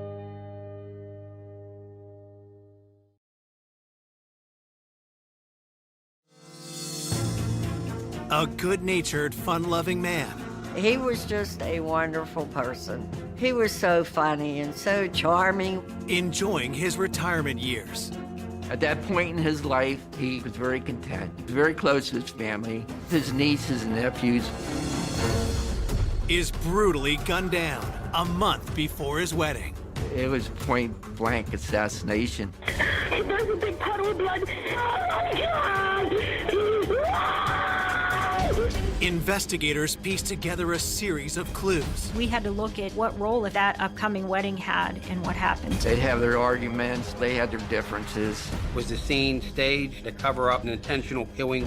The investigation kept hitting dead end after dead end. And chased down multiple suspects. It was a whodunit. We were hoping for that break to come. Revealing a plot fueled by greed. He was somebody who had had a criminal history of theft and assault. Just when police are close to making an arrest, it was like he had just got smacked in the head with a baseball bat. They uncover damning evidence pointing to a surprising suspect. You never expect anything like this. And then all of a sudden, the kill was right in front of us.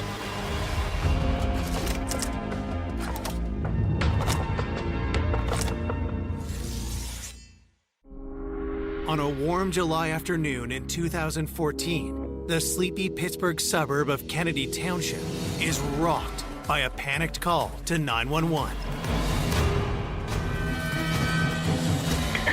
Okay, now what's going on? I just come home from work and my husband, he's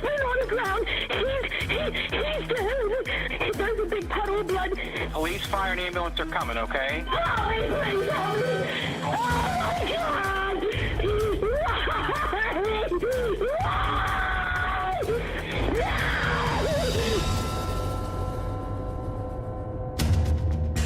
The woman who made the 911 call, Carol Apaya, says the victim is her soon-to-be husband, 59-year-old Jack Parks. When I arrived on scene, the first thing I noticed is that the victim's head was covered in blood. It was on closer examination that you could see it was a gunshot wound. One challenge we had right out of the gate was that there was no casing or gun found. We don't move his body until it can be photographed. It was possible there was a gun underneath him that no one had seen, so we weren't 100% sure if the gunshot wound at that point had been self-inflicted or homicide. We looked for a while. Unfortunately, we didn't find any type of gun. Detectives searched for any signs of what happened to Jack and who pulled the trigger. It was pretty clear right off the bat that this was some type of a home invasion or robbery that occurred. It didn't look like a struggle had ensued in the room, but once you walked through the victim's house, the further you got into it, the more you realized the level of disarray it was in. And as you went into the dining room, you started to see jewelry box here, a drawer gone through here, papers rifled through. Upstairs, there was just complete disarray. The drawers were all pulled out. The clothing that was inside the drawers was strewn everywhere. Jewelry boxes flipped open, empty watch boxes laying there. We were trying to determine, was the scene staged? Was someone just trying to make it look like a robbery or a burglary, and when in fact they're just trying to cover up an intentional killing where they intended just to walk in and execute somebody? The house was dusted and processed for DNA and fingerprints.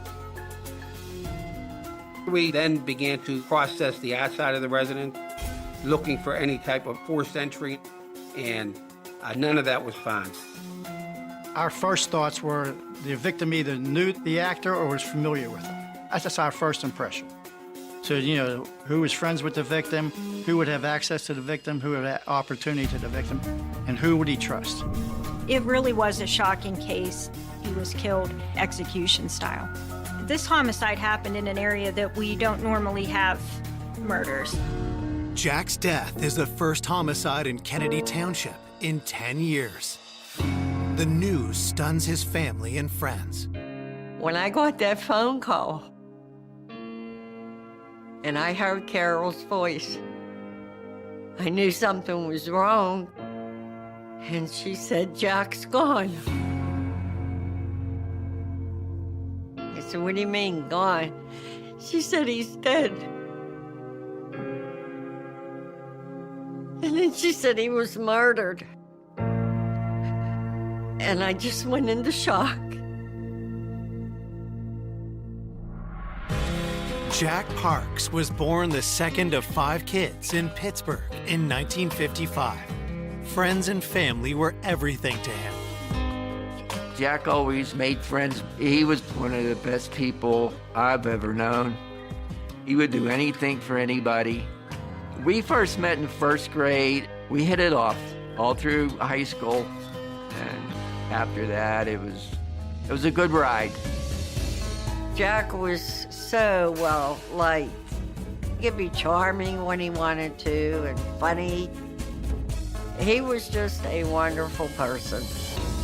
In 1989, a chance encounter changed Jack's life. Jack met Carol at the local bar, and I guess they hit it off. They were 2 peas in a pod. Since he brought Carol, we fell in love with Carol. Jack was very close to his family. He had about 9 nieces and nephews. Jack and Carol used to have their nieces and nephews over for sleepovers, making the popcorn and just having a good time. You'd have swore that Jack and Carol were the parents. They didn't have kids, so when those kids were around, they were their kids. Jack had recently retired, but had big plans for the future. At that point in his life, Jack was very content. Him and Carol were to get married. They've been together for over 25 years. Carol in the beginning really wanted to get married, and Jack didn't. And then at one point, Jack wanted to get married, and Carol didn't. And I used to tell Jack, you know what, I like to be living when you get married, when you say I do. And then when they set the date, I was so happy. It was gonna be an exciting, very exciting day. Tragically, Jack was murdered a month before the ceremony was to take place. Her and Jack were going to be married on August 31st of that year, and it was really sad. It was so close. At 5 p.m. on July 21st, 2 hours after Carol found Jack dead, police questioned her at the station. Talking to Carol was so important because, first of all, we had to determine whether she was or wasn't involved, and we wanted to just get the best timeline from her. During the interview with Carol, she explained that she had left for work as usual, her normal time, about 5:40. She starts work at 6. Everything was fine when she left for work. It wasn't until a realtor called her about a potential buyer for Jack's late mother's home. And when the realtor couldn't get a hold of Jack, Carol started to worry. She tried to call Jack, and there was no answer. So then she got concerned. He always called her back every time that she tried to get a hold of him. So I think it was approximately about 2 o'clock she left work and then come over and find Jack, of course. Detectives know that spouses are always the first suspect and must determine if they can trust Carol's version of events. We have a timeline between 6 a.m. to 3 p.m. when she returns home. In some cases, you know, if a person's a cold-blooded killer, they may have killed him before she left the house, and then all of a sudden she finds him, and, you know, and the killer's right in front of us. Her demeanor, she was very upset, but you can't take a chance by skipping a stone and not trying to look at her. Detectives are suspicious of why it took the couple so long to decide to get married, and if someone had cold feet. Something that we thought is, are either one of them having affairs with someone else? Could that be a possible motivation, and is this upcoming wedding triggering that? Coming up, detectives uncover a family feud. They just decided to distance themselves from not let him come to the house. And learn Jack's inner circle isn't as loving and devoted as it first seems. Things got more contentious. As police keep digging, more suspects surface. We learned of several burglaries. They had concerns about the employees. They hire criminals. Just when the investigation is about to hit another dead end, we had no idea who would have done this. Detectives make a crucial discovery. It was exactly what we needed. When we got the phone records back, it was, oh my God. That was an aha moment.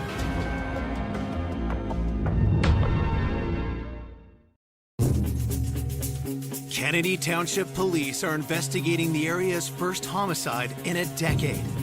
59-year-old Jack Parks was found dead in his home by his fiancée Carol in what appears to be a robbery. But since there was no forced entry, investigators try to determine if this was actually a staged attack and if the motive was something more personal.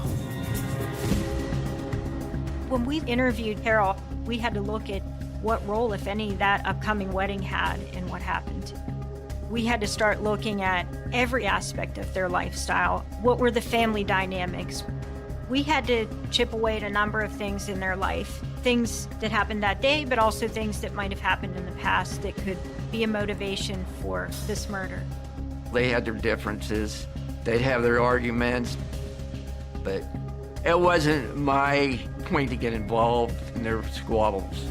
We kept talking more and more about any kind of problems that they had had in their home. And I asked her, do either of them have a gun? And she said that they did not. Carol says she would never do anything to hurt the love of her life. She wanted to marry him, Jack was her soulmate. Jack and Carol, they loved each other. They felt they were already married. To everybody, they were husband and wife years before, the wedding was planned. Carol was very upset. It was very difficult to talk to her while she processed that emotion, but then to still get the information we needed to keep moving the investigation forward. To me, that was a sign that she wasn't involved. With suspicion shifting from Carol for now, investigators explore whether theft was the main motive. The bedroom was ransacked. The mattress was disturbed. Things were emptied out of drawers.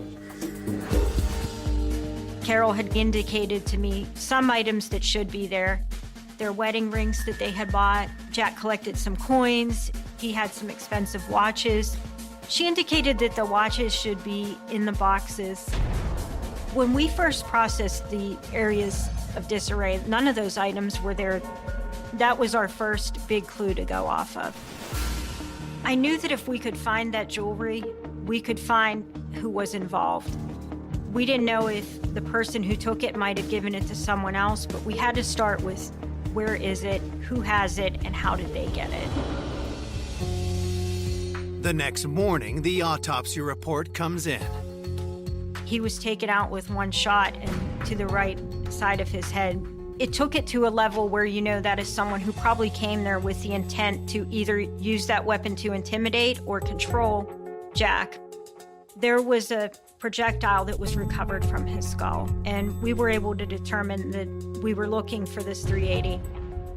So that was a good start for us. Now we knew what kind of gun we were looking for. During the victim's autopsy, you could see that there were no wounds on his hands at all. There were no scratches, there were no broken fingernails, nothing that seemed to indicate that he had had a chance to fight back. He had been caught completely off guard. During Carol's interview, she indicated to police that Jack's nephew, Bradley Johnson, is someone they should look into.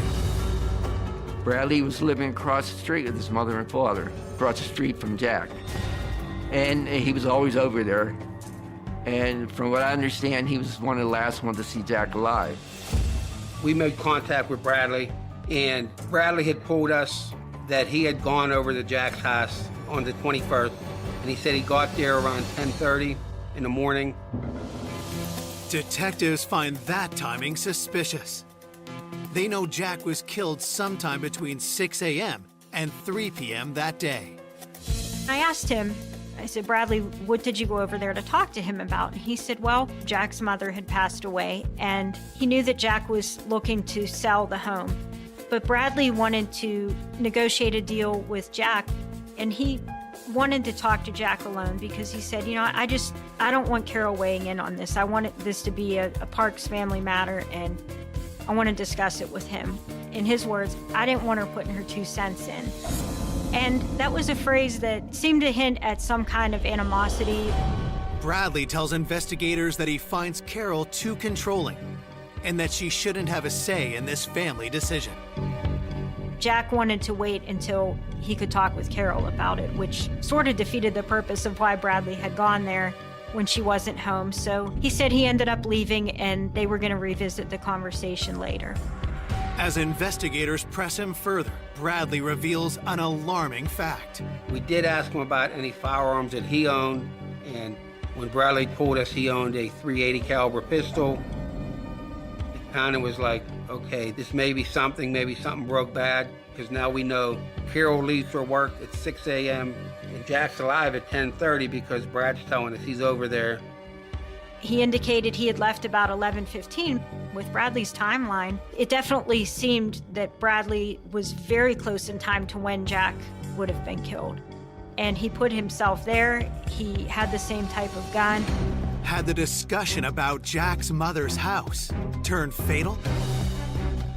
With the timing of Bradley's conversation with Jack, it made me wonder whether things got more contentious than he was alluding to in my interview with him, or did he leave there upset, or did somebody else come back and do something to Jack?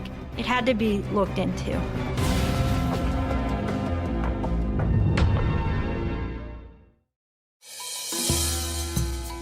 12 hours after Jack Parks was found dead, investigators chased down leads around their latest person of interest, Jack's nephew, Bradley Johnson. When I found out that Bradley was a suspect, I was mad. I was really upset, knowing that they thought that. But then again, when it comes to an investigation, police are doing their job. Bradley and Jack had a disagreement, and he admits to owning the same caliber gun. So that definitely stepped up our interest in Bradley. This is a gun that we needed to take a look at. Bradley's gun was collected, taken to the lab where it was test fired. The ballistics on the gun did not match the projectile that was recovered from Jack during the autopsy. With nothing concrete linking Bradley to the murder, he is dropped as a suspect. Detectives also corroborate Carol's alibi. On the day that this happened, we were able to verify that she was at work and she was accounted for at that time. We were able to eliminate Carol as a suspect. Looking for new leads, detectives speak to the other nieces and nephews who were close to Jack.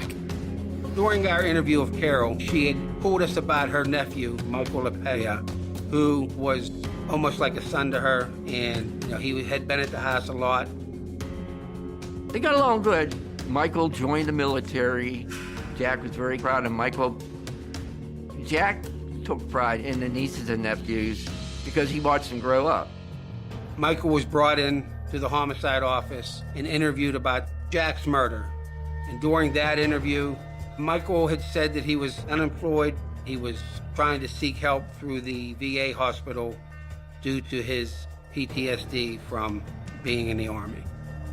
Michael had been discharged from the military due to his use of cannabis. Michael also admits he'd fallen out with the family, including his aunt and uncle, and hadn't seen them in a year.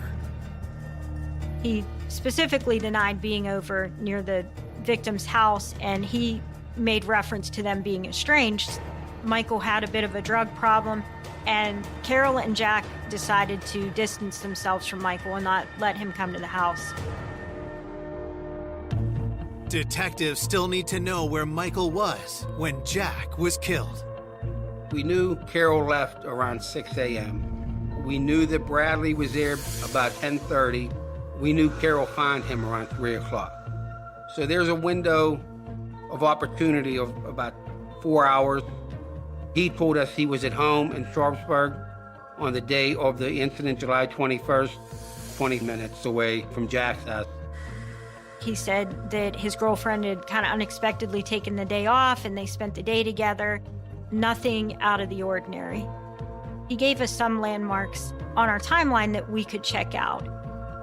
Michael and his girlfriend Melanie had gone and done some shopping in the town that they lived in. He said that he had had a doctor's appointment at the VA hospital later that afternoon. These were things at businesses and locations that we could check from doing surveillance video or getting sales transactions. Michael's girlfriend Melanie did corroborate his activities, and she stated they had spent the day together. It was determined that his alibi had checked out. A day into the investigation, with Jack's closest circle cleared, investigators escalate the search for the missing jewelry. We were physically going to many pawn shops to try to see if anybody had sold this jewelry. We didn't get any traction with that. That's when we started doing a canvass of the neighborhood. When we were doing our neighborhood canvass, so many people had mentioned near their house there's a meat factory, and they had concerns about the employees. We had heard things like they hire people with records, they hire criminals.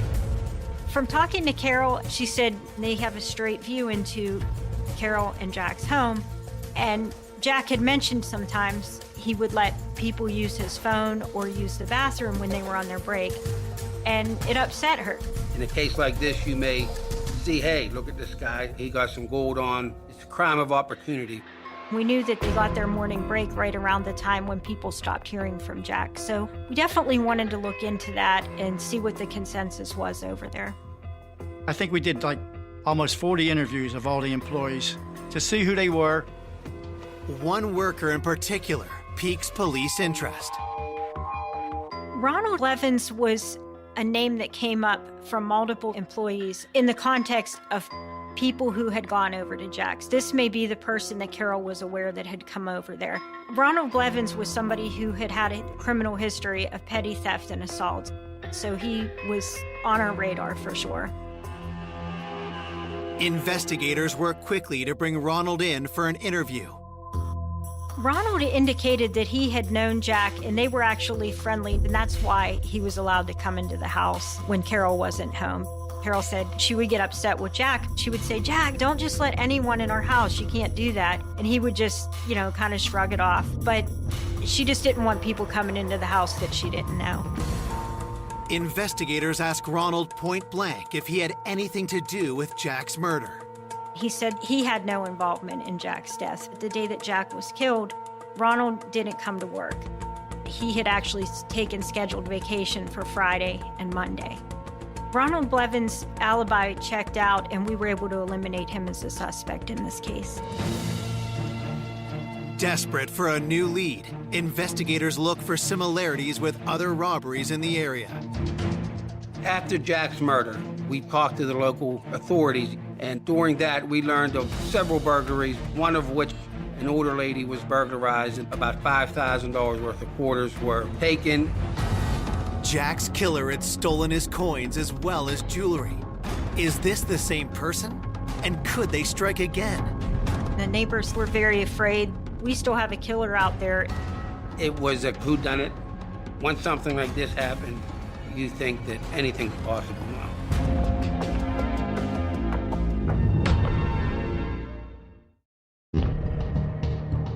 Police investigating the cold-blooded shooting of Jack Parks suspect his murder could be linked to another recent robbery in the neighborhood. We learned that during that burglary, there were some items similar to what Jack had that were taken, and it was a burglary that happened during the day, which is the timeline we were looking at in this particular incident. Oftentimes in our investigations, we see that residential burglaries are done during the day in bedroom communities where the chance of the people inside the home being at work are better, and that way they can go in and they can take what they need without fear of being caught.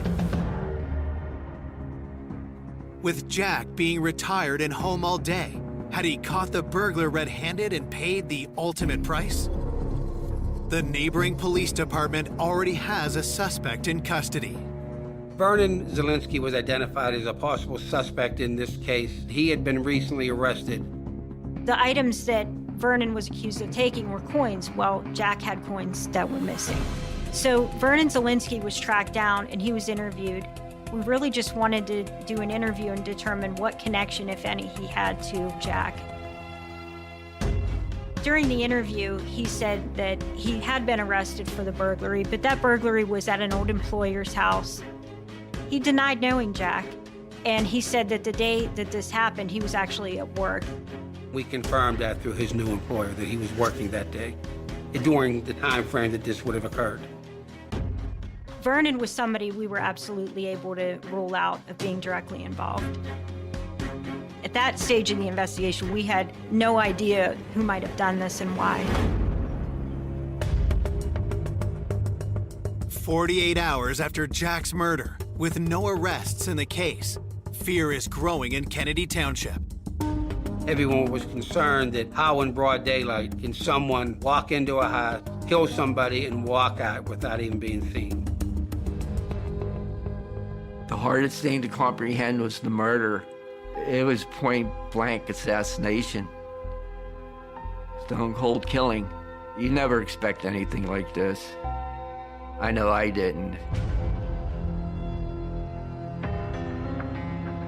Waiting for an arrest, you're still in that daze of trying to process it all. He's not coming back. It's just too unbelievable. Is this going to be another murder unsolved? We had a lot of information to go on, and we were constantly moving the investigation forward. People were being eliminated, further suspects were being developed. 3 days after Jack was discovered dead, police get a major break.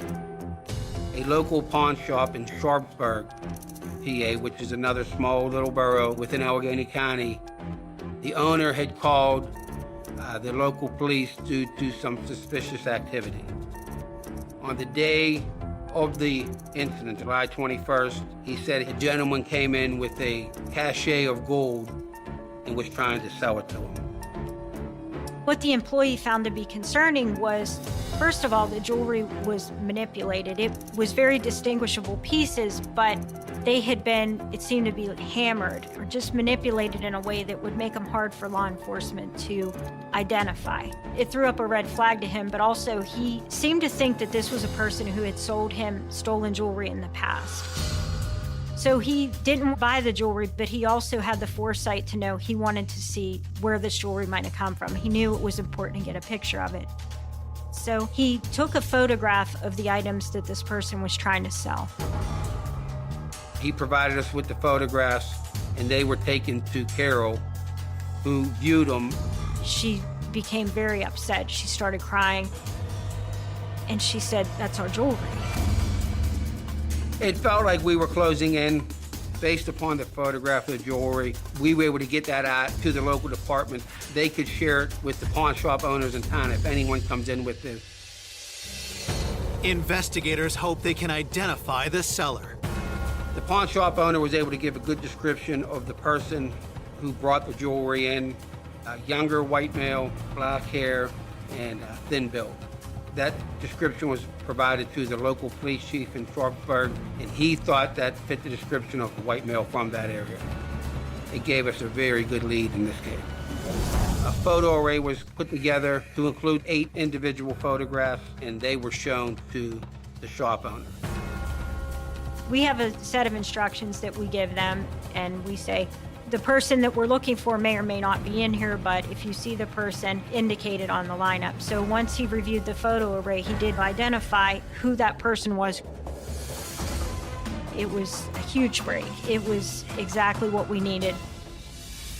Coming up, police find stunning evidence pointing to Jack's killer. In the video, we knew exactly who it was. This was a shock to everyone. You never thought that would happen. It would be that person. But making an arrest wouldn't be easy. She provided alibis for him and just denials. Until investigators find proof no one can deny. Those records don't lie.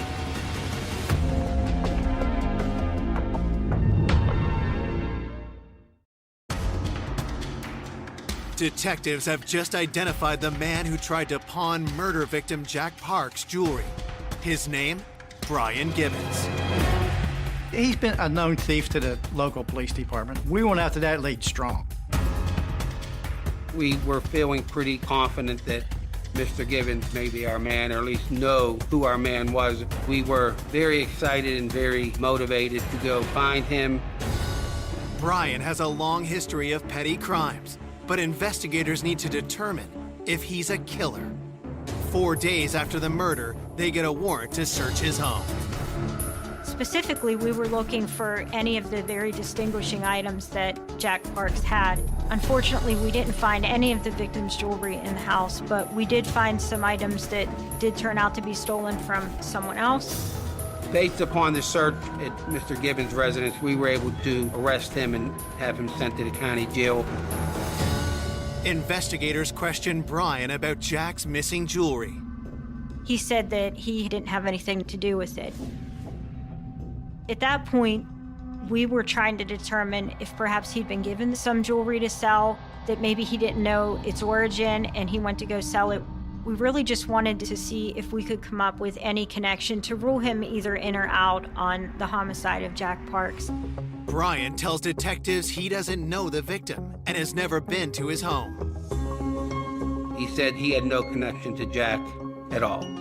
He denied having any knowledge of the Jack Parks homicide. We asked, well, what's your alibi? And he goes, I was arrested for entering an abandoned house that day. and that was confirmed. Brian was not the killer. He had a solid alibi. It was clear that he was not the same individual who had come in to the store on that Monday that tried to sell the jewelry. The pawn shop owner mistakenly identified the wrong person. The investigation kept hitting dead end after dead end. We thought we had it, but then once we eliminated him, we took a pause. We had to step back a minute, not start all over, but then keep everything else in perspective. While detectives hunt for new leads, Jack's loved ones struggle with their grief. Instead of looking forward to Jack's wedding, 5 days after his murder, they attend his funeral. When he told me he was going to get married, his brother and I would have stood up for him. I was proud because I was never a best man. And there I was, carrying his casket.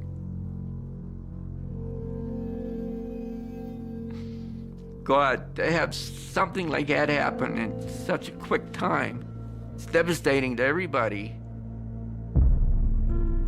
You feel the hurt, but it really doesn't sink in until the funeral's all over. And then the shock is over. It's reality. He's gone. Fearing the case could go cold, a week after the murder, police step up the hunt for Jack's stolen jewelry, hoping the culprit is still attempting to sell it at a pawn shop. We all just sort of fanned out and we took particular geographical areas. We knew there was still a person that was out there trying to sell Jack's jewelry, and we had to just keep holding out hope that the pawn shop would take their identification, that they would keep good records. That's what kept us going, honestly.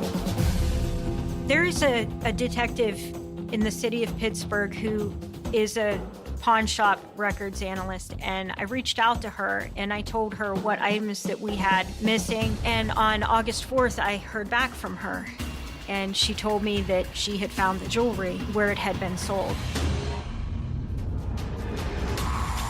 Investigators race to the pawn shop. We had to go take a physical look at it, see who, if anybody, was on camera. Some store policies, all they have to do is take an individual's driver's license number. They don't even have to make a photocopy of it. So we were trying to remain optimistic that somehow we would get an image of the actual person who tried to sell that jewelry. It could have been anyone at that point. The pawn shop has surveillance video, and what detectives see on tape is jaw-dropping. It was, oh my God. We knew exactly who it was. In the video, it was Michael Apaya, which was Carol's nephew that Jack raised like one of his own. This was a shock to everyone.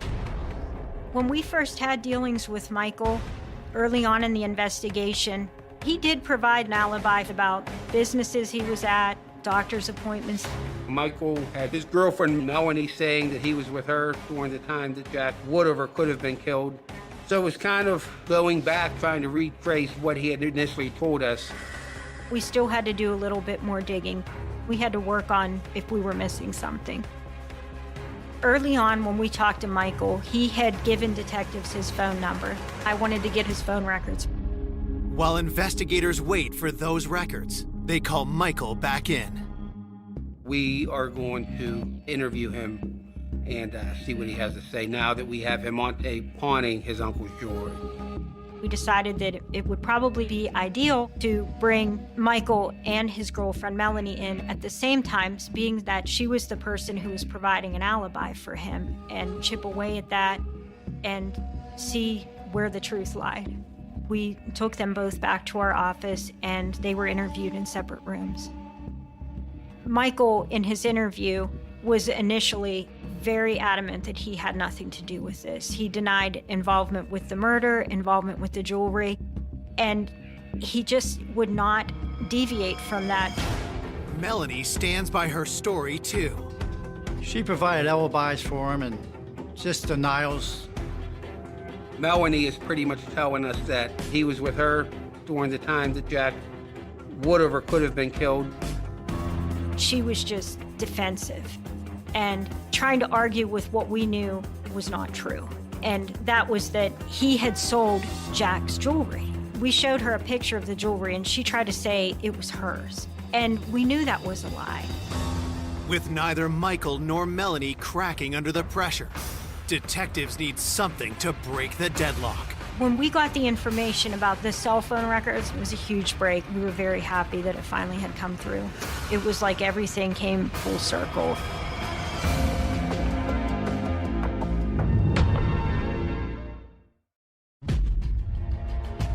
Two weeks after Jack Parks was shot to death in his own home, investigators get the break in the case they needed: incriminating cell phone GPS data.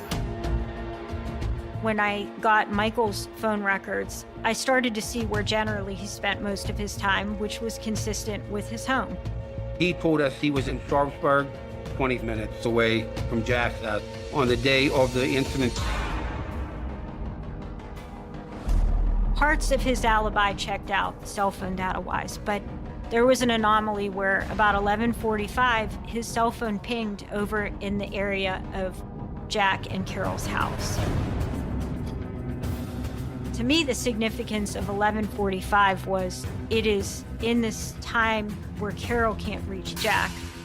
It would be impossible to be in Sharpsburg and your phone ping off a tower in Kennedy Township. The amount of distance between the two, it wouldn't be possible. He was not at home. He was over near his uncle's house. So 11:45, Michael's phone being over there was an aha moment. Those records don't lie. Detectives want to see how Michael will react when confronted with his own cell phone records. It was like he had just got smacked in the head with a baseball bat.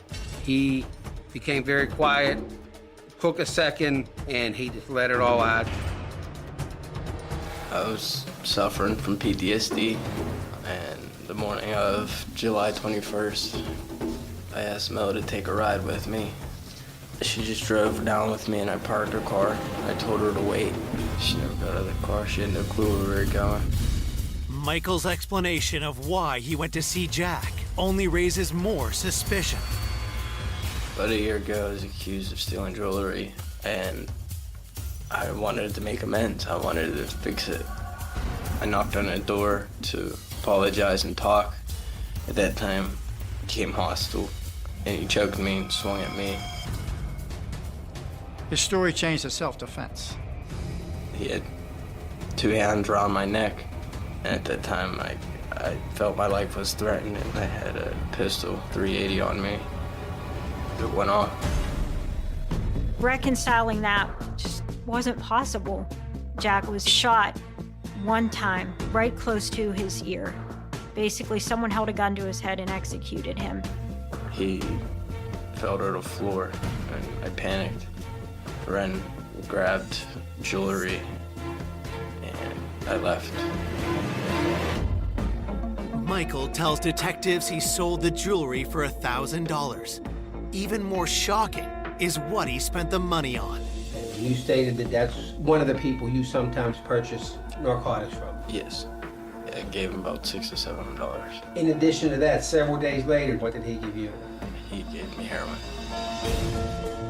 Michael was following a path of substance abuse that was getting to be more addictive drugs, and his use was increasing. It wasn't recreational anymore. It was more the behavior of an addict. It was heartbreaking for us to know that someone who was almost like Jack's son, a very close family member, would do something like that in exchange for a couple of dollars to get high. I believe Michael went to that house to take jewelry. He knew Jack was there, and the only way he was going to get that jewelry is if Jack was dead.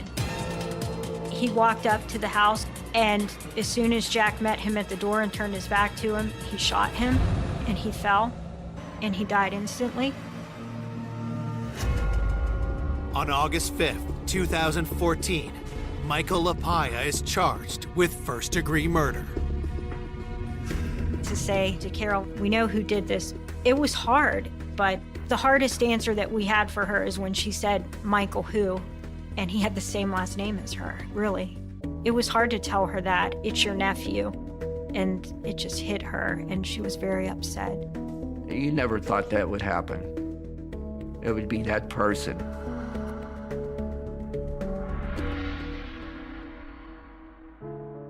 It's still to this day so hard to believe that somebody that they loved, Michael, could have done something like this.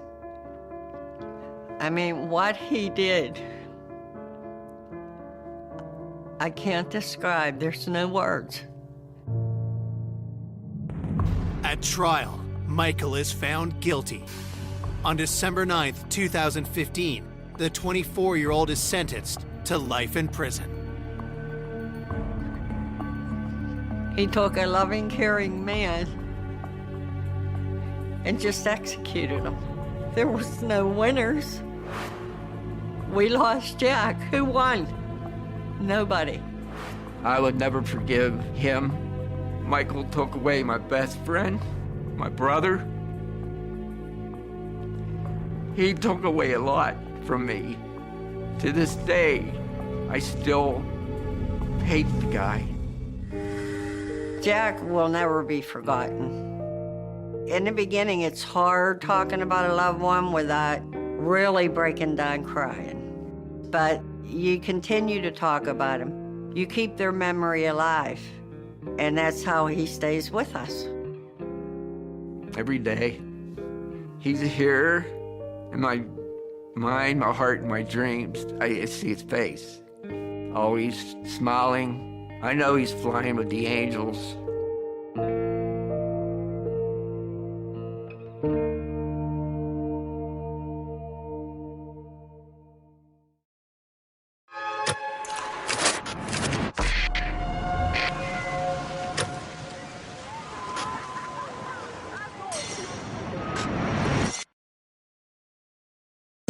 An all-American woman. She was a beautiful young gal, and she had a great personality. She was amazing. She was so kind and so caring. She was my sister. She was my everything. Is found murdered in her bedroom. She had been strangled quite violently. Whoever the killer was crushed the victim's neck. Police hunt for the culprit. I had in my mind who committed the crime. We were convinced that he was our guy. But the prime suspect slips from their grasp. I don't get it. Did he really get away with it? Decades later, leaps in forensic science reignite the investigation. We're not giving up on the case. Is there a smoking gun? We got to find it. I figured that if this case could be solved, it could be solved now. And new evidence leads to a killer no one saw coming. It was shocking. It was unexpected. And guess what? We have a new suspect. I was stunned. I was like, really?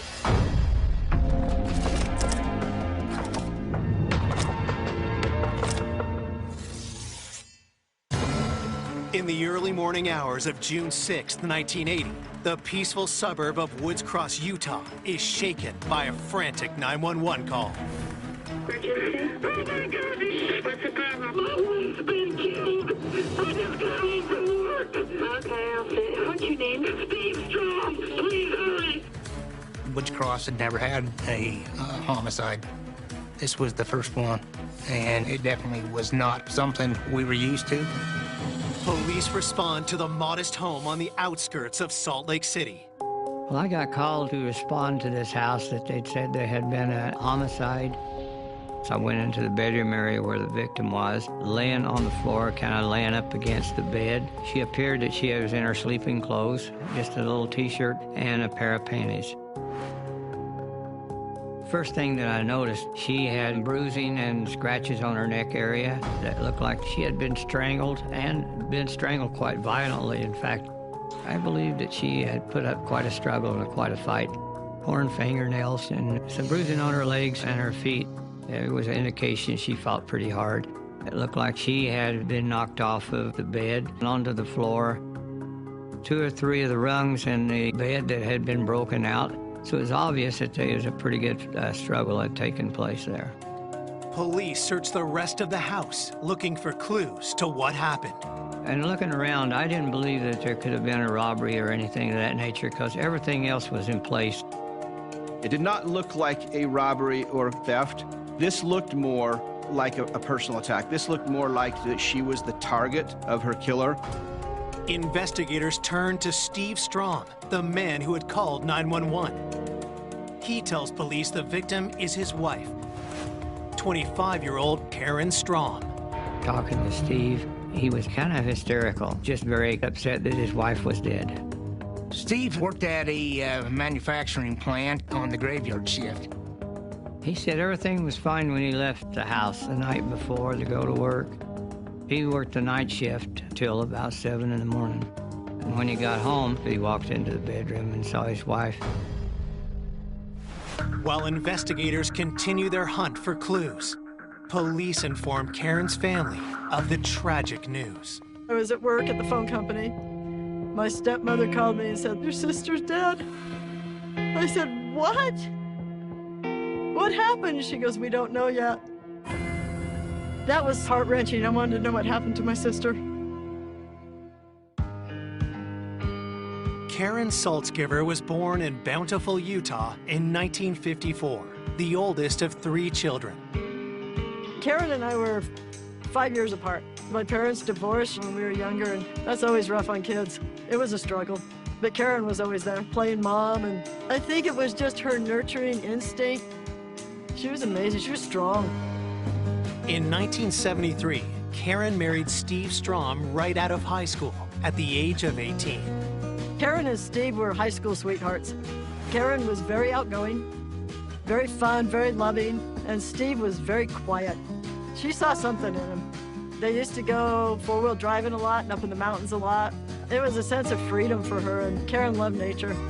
Over the next 7 years, the young couple worked hard to build a life of their own. Steve worked at a machine shop. Karen worked in accounting for the state of Utah. And they had an apartment in North Salt Lake, and then they bought a house in Woods Cross. It was a family-oriented place, and it was a new development. She was so excited because she got a house and a good job. You know, she had her Camaro and yellow. Yellow was her favorite color. It seemed like her life was on the right path. Karen's seemingly perfect marriage had a troubling hidden side. Steve liked to drink, and I think that's what caused a lot of the problems in their marriage. When Steve wasn't drinking, he was very quiet, but when he drank, yeah, there was a whole nother side of him that came out. He was mean. What I witnessed with Steve was a lot of screaming and yelling, and then he'd leave. Mostly what I witnessed with Steve with my sister was the aftermath. She had bruises, and Karen got good at hiding the bruises with makeup, but it's like, you could see them. You know, to me, I didn't understand. Karen defended Steve all the time. He's just going through a bad time. Things are rough. You know, he'll get over it. It's okay. But 3 months prior to Karen's murder, something changed between her and Steve. Karen finally had enough, told Steve she wanted a divorce, and I thought, yes, yes. I just wanted the best for her, because she wanted that for me. But before Karen can move on, her life is brutally cut short. My world had just fallen apart. My world was crushed. She was my everything. She was my sister, my protector. She was my best friend. As Coco struggles to come to grips with Karen's death. Back at the crime scene, police continue their search for clues to who may have attacked Karen during the night. There was no indication anybody had broke into the house. The next door neighbor said that she had heard nothing. Steve had calmed down by that time. He said that he had found the doors locked, and when he got home, used his key and went into the house. As Steve is being questioned, Coco arrives looking for answers. The police didn't give me any details on exactly what happened. They did say that she had been strangled. Then they brought her body out in a black bag, and oh, that just tore me up. It's like, that's my sister. Don't put her in there. Steve was sitting there, and I just looked at him like he finally did it. There was no doubt in my mind that Steve did it. When Coco got to the house there, the first thing she said, he did it, he finally did it, he killed her. Anytime you have an incident like this, always start with the husband. Coming up, detectives discover a tangle of relationships. Steve said that everything was going great with them. It was pretty obvious that it was not. Failing the polygraph was pretty damning. Before their hunt for a killer produces a jaw-dropping twist. An innocent person just wouldn't flee. We were worried if we came to the door, he was going to shoot us. And a new suspect with a dark past emerges. He raped a girl, and then he stabbed her with a screwdriver and left her for dead. Who is this guy, and how did he know my sister?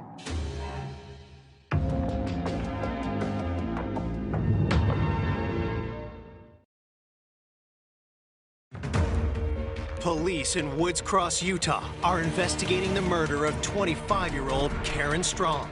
Her sister, Coco, has told police she suspects Karen's husband, Steve Strong, is the one that killed her. Coco had been really close with Karen, and they talked a lot. And she had expressed that Steve was a heavy drinker, and when he got drunk or he'd been drinking, he got mean, he got abusive. Coco didn't like him at all. Detectives learn how Karen had decided to end things with Steve 3 months ago. She filed for divorce, and then she moved out to my stepmother's house. Coco says that Karen was only at the house the night she was killed because she felt sorry for Steve. It was his birthday and their anniversary. Steve had called her and said, "Can you come out and we'll just have dinner together?" And she did, because of her kind heart. Coco believed that their relationship was over, although Karen agreed to come back and just kind of stay with him for a couple of days. Recently separated from Steve, Karen had a new suitor named Buff. Karen told me a little about Buff, that she met this guy that was really different, and he treated her really kind. And I don't know if she thought it would go anywhere, but I know it meant the world to her. He showed her that she could be treated decent and that she deserved it. Coco said that Steve was also a very jealous person, and in her mind, was sure that he had killed her. I said, how could it be anybody else? It was, it was Steve. Detectives confront Steve Strom about Coco's allegations. He consistently stated that he had a good relationship with his wife and that there was no abuse. Steve felt that the only reason that they were getting a divorce, it was his drinking. He said that they had worked things out and that they were going to get back together, and she was not going to go through with the divorce.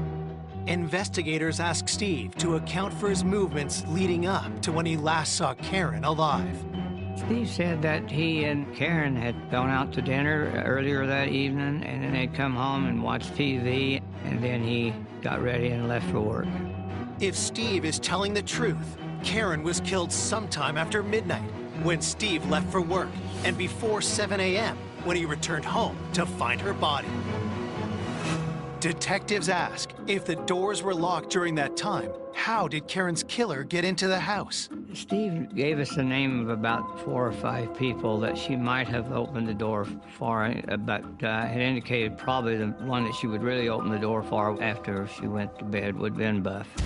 Steve admits that he knew Karen had been dating Buff while they were separated. Steve said that the relationship with Karen and Buff was over, and that they were getting back together and make another go of their marriage. With nothing concrete to hold him, detectives let Steve go. After police release Steve, the news that Karen was murdered spreads through Karen's family. It just broke everybody's heart. My mom, that was her oldest daughter. She couldn't deal with it. She just shut down and shut off.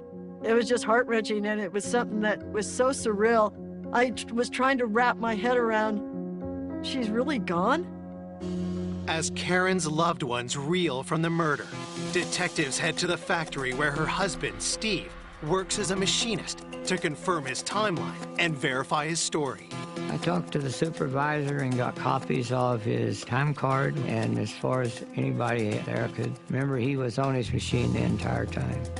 Despite confirming that Steve was at work when he said he was, investigators cannot dismiss their suspicion of him without a better idea of when Karen had been killed.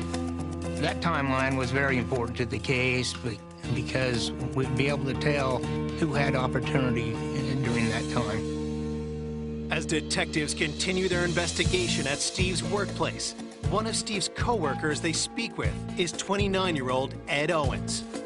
Steve Strom had named Ed Owens as one of the individuals that Karen would have allowed in. Ed and Steve were not only co-workers, but they had become friends. They socialized together, socialized with their spouses. Both of them liked to drink, and so they oftentimes did it together. There was an incident where Steve would end up so intoxicated that Ed and Karen had to take Steve home and carry him into the house and put him to bed. Ed tells detectives that he was working the shift before Steve arrived that night, but had left the plant for his meal break around 8 p.m. Ed had said that he had left work and then gone to the local bar to get his lunch, and he started drinking with some friends till they closed the bar, and then went out in the parking lot and continued drinking. Ed came back to the plant about 4:30 in the morning. He was obviously intoxicated. Steve had actually offered Ed a ride home, but Ed had refused and drove home intoxicated. As investigators talk to Ed, something about his appearance draws their attention. I did notice that he had some scratches on his arm and close to his eye on the nose. Detectives question Ed about the scratches. Could he have been scratched while he attacked Karen? He explained those as he worked on the lathe and there was the shavings. He was always kind of getting scratches or cuts on his thing. Talked to the supervisor at his work, and he indicated that happens quite frequently. Just to be sure, detectives ask Ed's coworkers to confirm he was drinking with them the night of the murder. So I interviewed the people he was hanging out with, and they all stated that he was there, and he didn't have any motive as far as I could determine. With Ed's alibi confirmed, investigators turn their attention to the other man in Karen's love life, her boyfriend, Buff. Did he have motive for murder? Steve Strom told the police they were reconciling. So then we have to begin to question Karen's termination of that relationship with Buff. If they were going to get back together, Buff would have been upset about that. His attitude might have been, if he couldn't have her, nobody else would.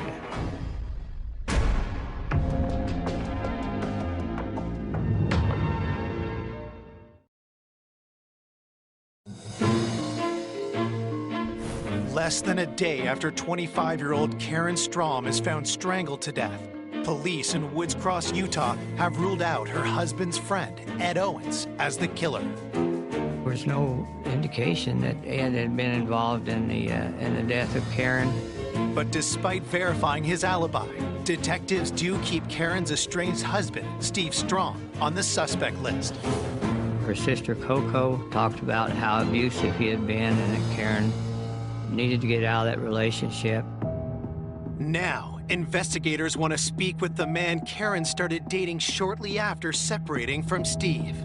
Buff Bangeter was a man who Karen Strom had had some degree of a relationship with, and so, of course, law enforcement had reason to talk to Buff. Detectives begin the interview with the 35-year-old mechanic by informing him of Karen's murder. He seemed upset when he found out that she had been killed. Then, Buff stuns investigators by revealing just how serious his relationship with Karen had become. According to Buff, they had wanted to get married, and it was Buff that persuaded her to go back to see Steve to be sure that what she wanted to do was get the divorce. Detectives ask Buff where he was on the night Karen was killed. Buff stated he was at home that whole evening and he would not have harmed her in any way. And he also made the comments that he thought it was Steve. According to Buff, it was pretty obvious that he was very angry about Buff's relationship with Karen. Even with no one to back up his alibi, police decide to let Buff go. We didn't eliminate him entirely, but after we interviewed and talked to Buff, we felt pretty confident that he was not the one who had committed that crime. I couldn't place anyone else having done the crime except for Steve. He remained my #1 suspect.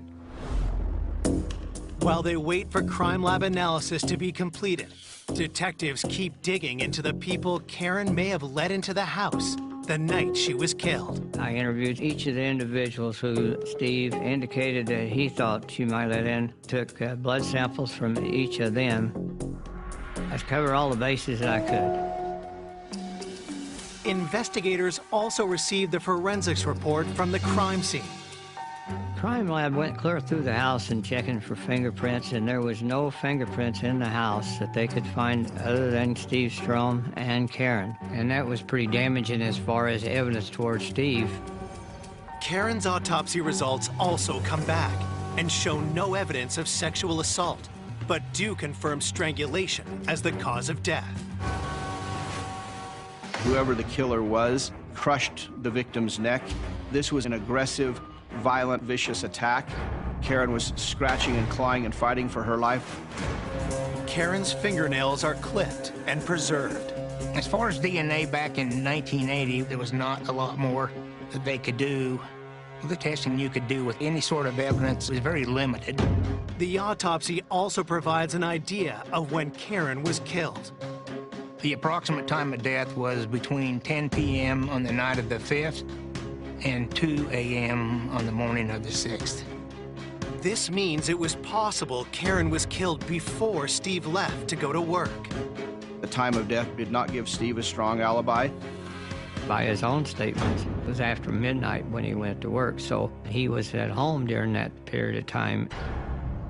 Armed with this new information, investigators reach out to get Steve in for another interview, and he makes a surprise request. Steve requested to take a polygraph. He said that he was innocent, he didn't kill his wife. Polygraphs are not admissible into court, but it would also have been a good tool to see if he was lying or not. We did a polygraph and asked him if he knew who killed his wife, if he killed his wife, and if she was dead when he went to work. According to the polygraph operator, on those particular questions, he was extremely negative as far as being truthful. Failing the polygraph was pretty damning to Steve, and we were more and more convinced that Steve was involved in this murder. Detectives still need more evidence in order to charge Steve with Karen's murder. I interviewed some of the people she worked with. They had indicated that numerous times saw her with bruises when she came to work. At one time, that she had bruises on her neck, and that she made a comment to them that Steve had choked her. She felt that she was lucky to be alive. The co-worker's account is the final evidence police need to charge Steve, and a warrant is issued for his arrest. We went to arrest him at work, but he was not there. One of the co-workers told us Steve was with a friend down in North Salt Lake in an apartment. They had indicated that he was worried that we were coming after him. He was possibly going to be violent and resist arrest. We were worried that if we came to the door, he was going to shoot us. Police proceed to the apartment address with caution and establish a safety perimeter around the building. We knew he had guns, that he might be violent. We were anticipating the possibility of it being a very difficult arrest.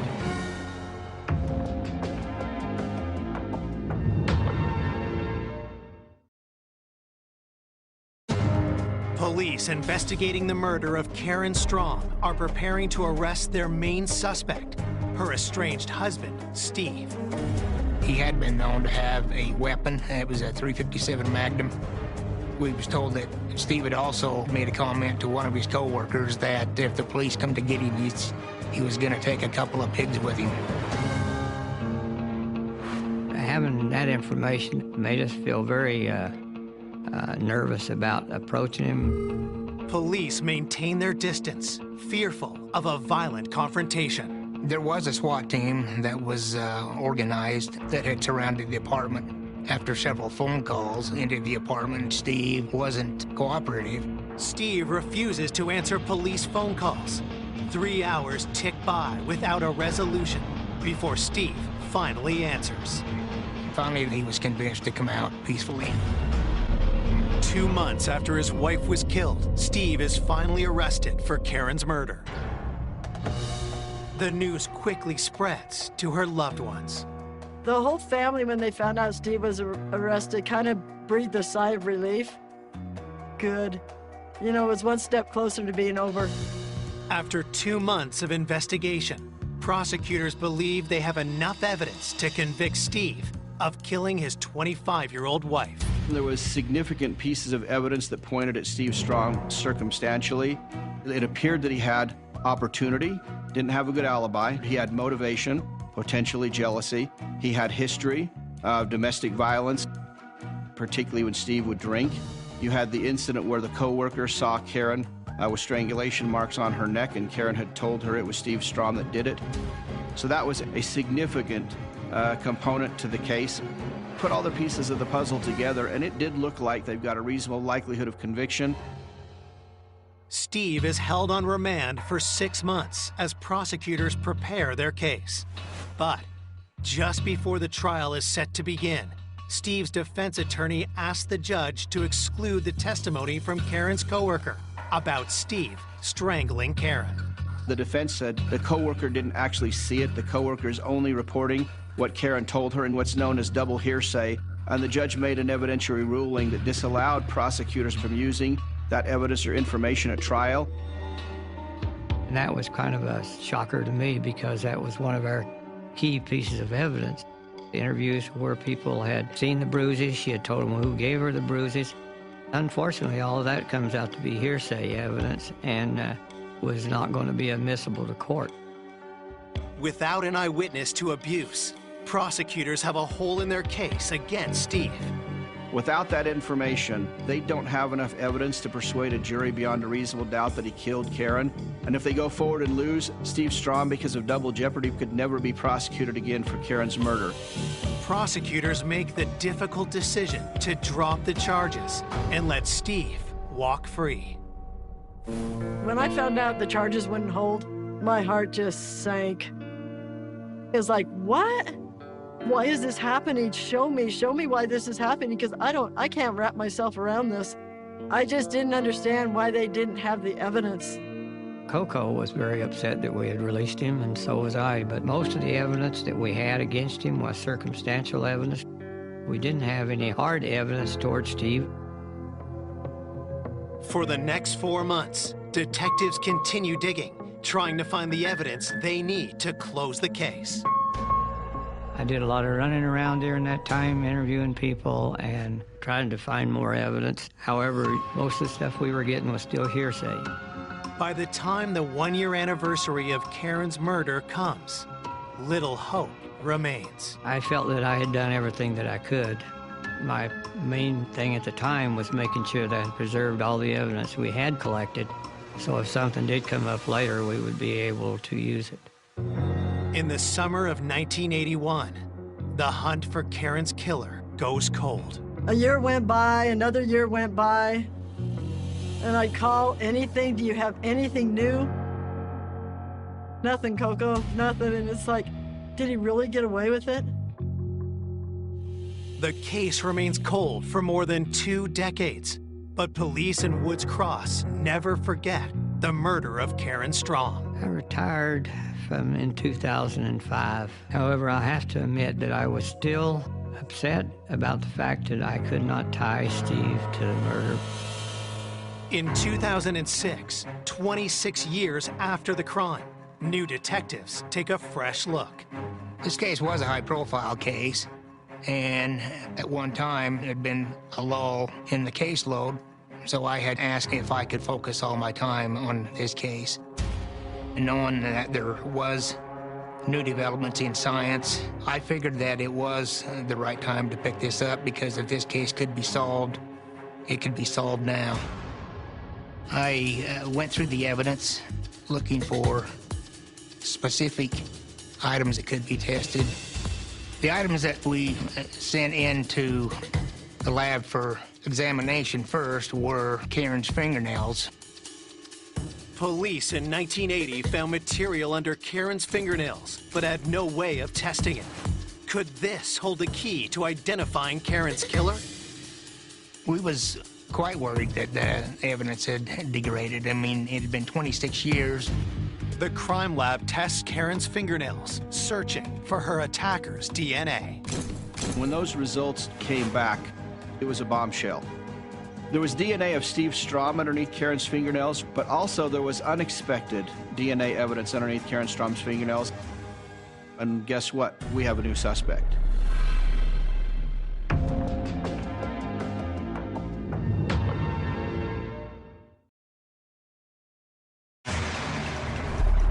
Investigators who have reopened the cold case murder of Karen Strong have just received their first clue in more than 25 years. DNA from under Karen's fingernails has been traced to two different men, her husband, Steve Strong, and someone on the original investigator's radar. That DNA belonged to Ed Owens.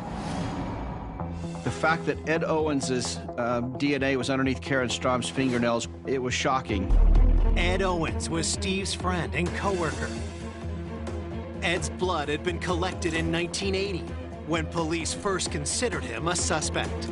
There was no recent contact between the two that anyone was aware of. We got to dig a little bit deeper into Ed Owens as a realistic suspect. The presence of Ed and Steve's DNA is evidence to investigators the men had contact with Karen. But is it a sign that one or both had killed her? In search of answers, detectives tracked down the now 56-year-old Owens. Ed and his wife were currently living in Falls Church, Virginia. Initially, when I was talking with Ed, he started asking me questions as far as who the suspect was and any new developments in the case. I was suspicious when talking to Ed because of the questions that he was asking me. I wanted him to come into Woods Cross and meet with me and discuss this matter face to face. Ed Owens agrees to come back to speak with investigators the following week. Detectives also reach out to the now 53-year-old Steve Strong. Steve had moved to Henderson, Nevada. I contacted Steve and asked him if he would come up from Henderson and meet with me and go over his statement that he gave back in 1980. He wasn't at all that cooperative. He said that for years he's been telling the authorities that he didn't do it, and he believed that we was still after him. For prosecutors, Steve's DNA under Karen's fingernails does not, in fact, strengthen the case against him. It was not new to learn he was with Karen on the night that she had been murdered. We're now looking at this from what can the science show us?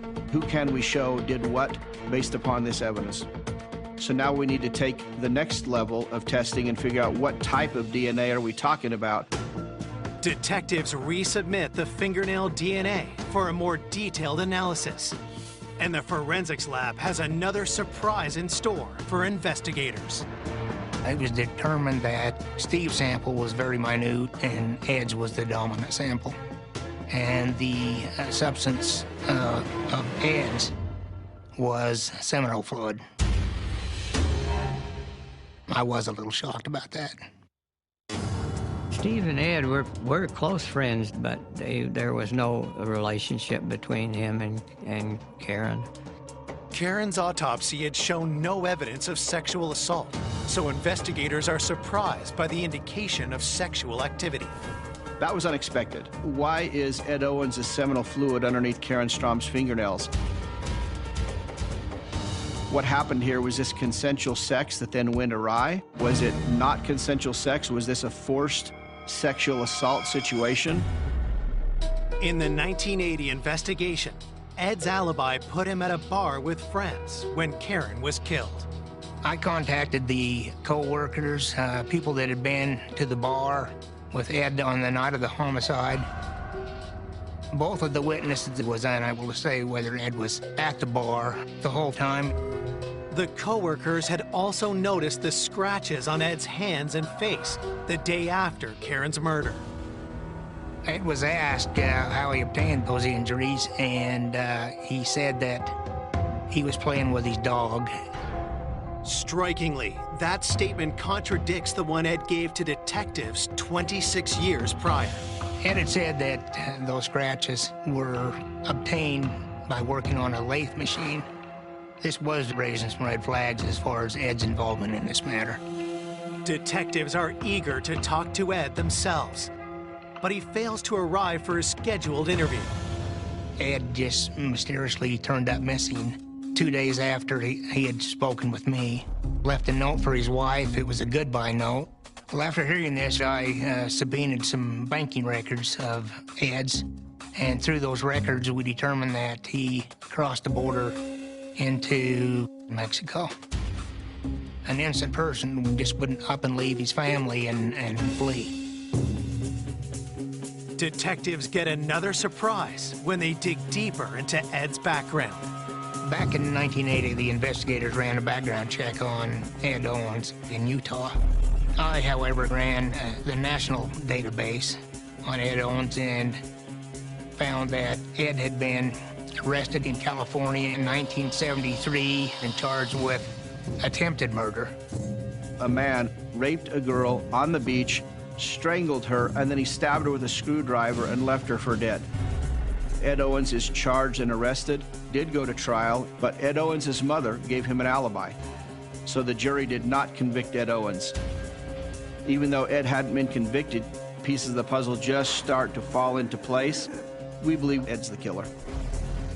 An arrest warrant is issued for Ed Owens for the murder of Karen Strom.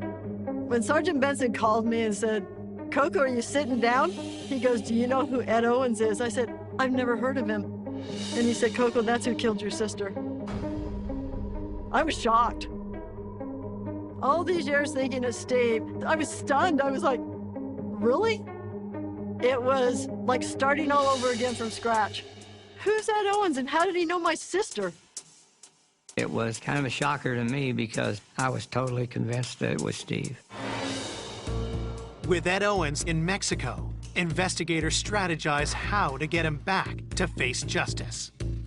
I made contact with Ed's mother, advised her that I had a warrant of arrest for him and that he could either come in voluntarily to meet with me or his picture would be on the 5 o'clock news. And then, interestingly enough, Ed Owens then shows up. He came back to Utah, came walking in the door. I was surprised that Ed actually showed up to the office. I believe that he was trying to put on this persona for his family of what type of a person he was. At that time, I took him to an interview room and attempted to get a statement from Ed. However, he lawyered up and didn't want to make a statement. On March 14th, 2007, after 2.5 decades, Ed Owens is arrested and charged with the murder of Karen Strom. Our case is looking pretty good to us at this point in time. We've got science now backing us up. We've decimated his alibi. We've got the evidence of flight. So a lot of things were stacking up in favor of a conviction. But then, 3 weeks before the trial, prosecutors are thrown another curveball when they learn of Ed's defense. The defense's contention was going to be that Karen was having an affair with Ed. Steve became jealous and enraged about it. Steve went home and killed her. The defense attorney was claiming that seminal fluid of Ed's only shows that he had had an affair with Karen, not that he'd actually killed her. It's a jolt. We were kind of blown away. Ed had never, ever come forward with that story before. This was something new, so it opened up a new can of worms. Prosecutors know this defense could be enough to raise reasonable doubt to a jury, especially since Steve had originally been charged with Karen's murder. But how could they disprove the defense's claims? Is there a smoking gun with this case? We got to find it. We now need to regroup. So again, like they did back in 1980, we dismissed the case without prejudice as we're getting close to trial. That was not an easy decision to make, but we knew it was the right thing to do. We were confident we had the right guy, but at that point in time, we weren't confident we had a case where we were going to be able to secure a conviction. So Ed Owens walked away a free man. That was a tough pill to swallow because we knew he wasn't innocent. Can we prove it? When the case got dismissed, it was very frustrating. When Ed walked out, I was ticked off, to say the least. However, this wasn't the end for us. We were even more determined that we were going to bring him to justice.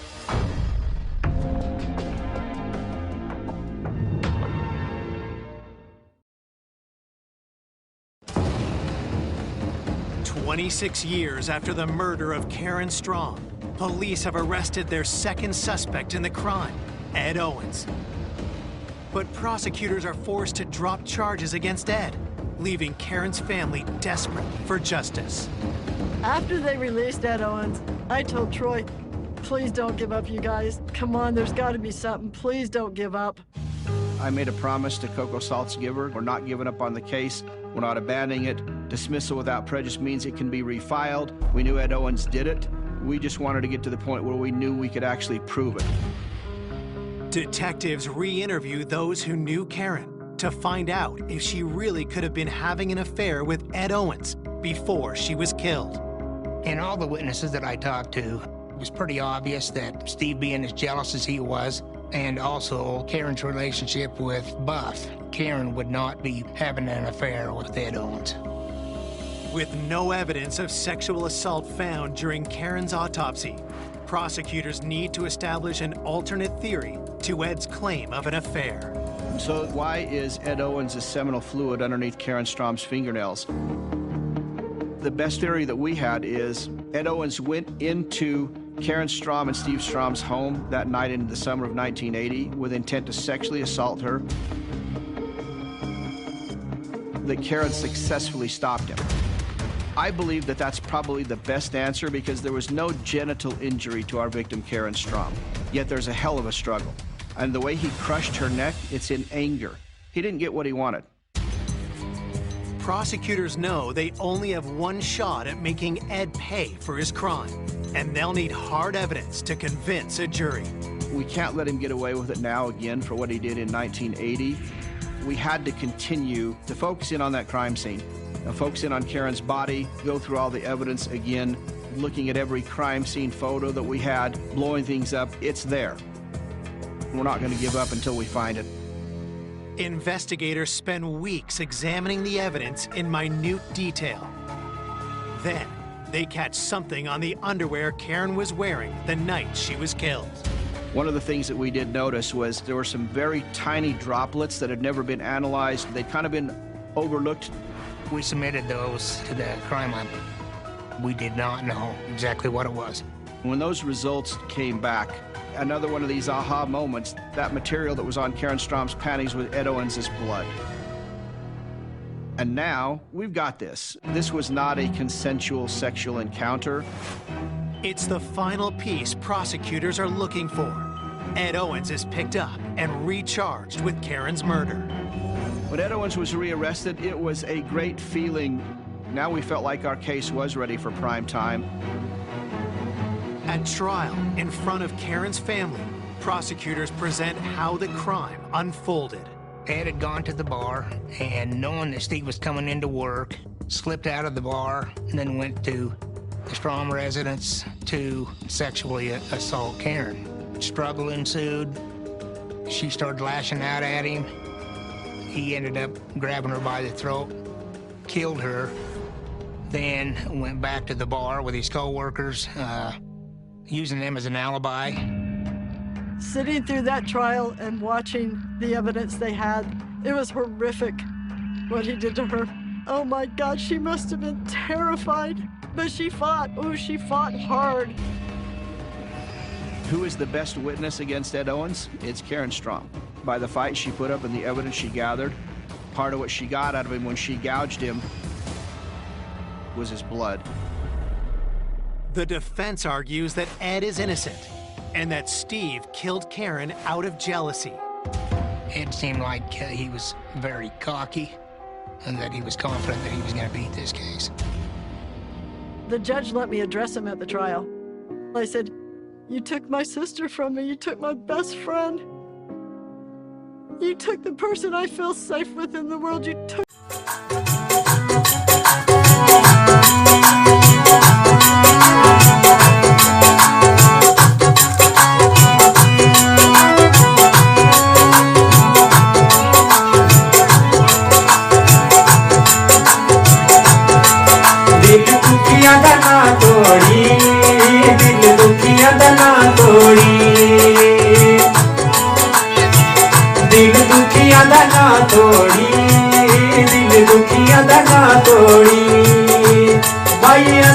छोड़ो या तेरा बिचला छोड़ी भाई समझा छोड़ो या तेरा बिचला छोड़ी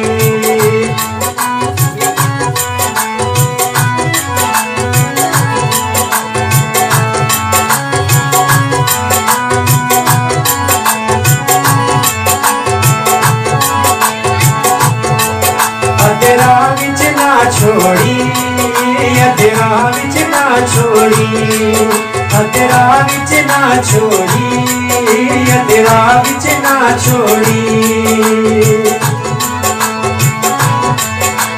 थोड़ निभा छोड़ी दिल जिंदगी तेरे थोड़े थोड़ निभा छोड़ी दिल जिंदगी तेरे थोड़े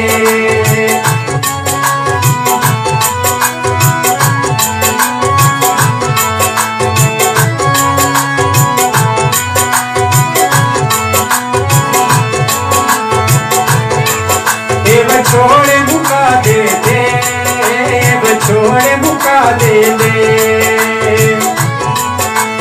छोड़े मुका दे दे छोड़े मुका दे दे ओ फितरत सोनिया दी दिल ला के दगा दे दे फितरत सोनिया दी दिल ला के दगा दे दे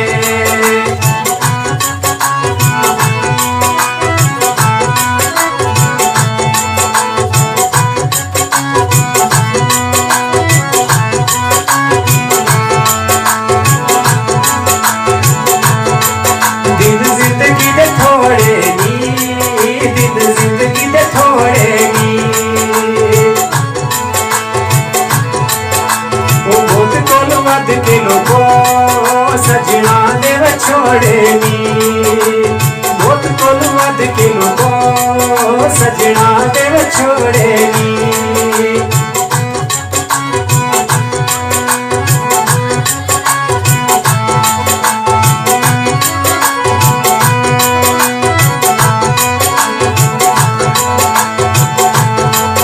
ये प्यार भुला गया है प्यार भुला गया है रातां दे जगराते मत साढ़े वे ला के आए रातां दे जगराते मत साढ़े वे ला के आए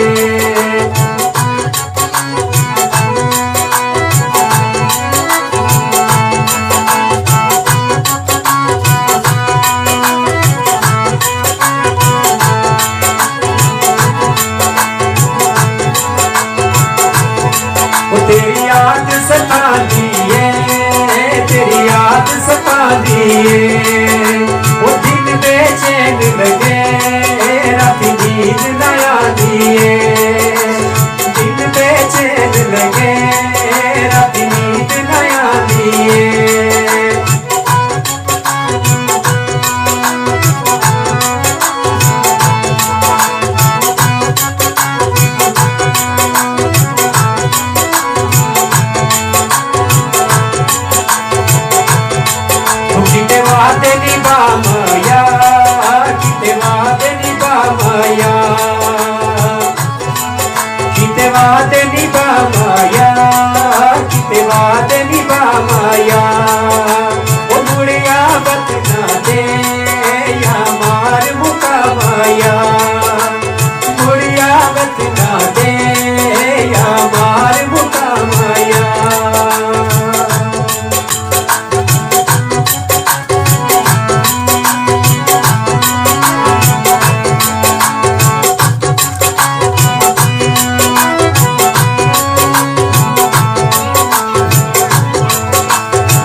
दिल दुखिया दा ना तोड़ी दिल दुखिया दा ना तोड़ी भाइया समझा छोड़ो या तेरा विच ना छोड़ी भाइया समझा छोड़ो या तेरा विच ना छोड़ी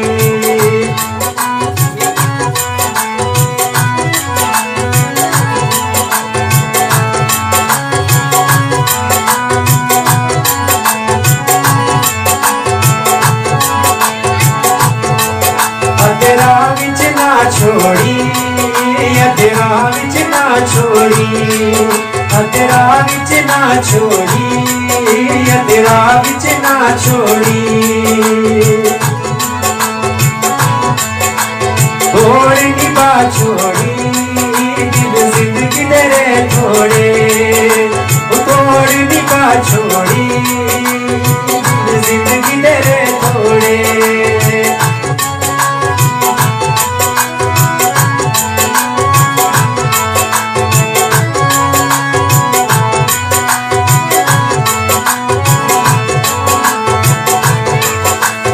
छोड़े मुका दे दे छोड़े मुका दे दे छोड़े मुका दे दे छोड़े मुका दे दे ओ फितरत सोनिया दी दिल ला के दगा दे दे फितरत सोनिया दी दिल ला के दगा दे दे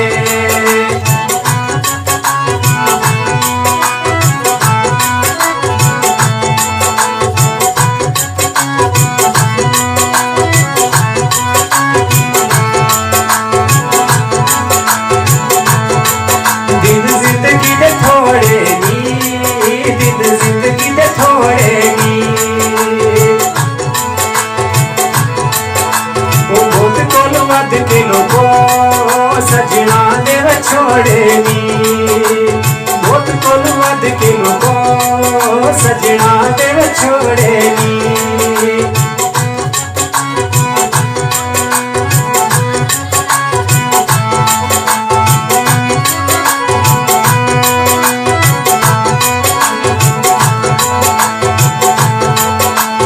प्यार भुला गया प्यार भुला गया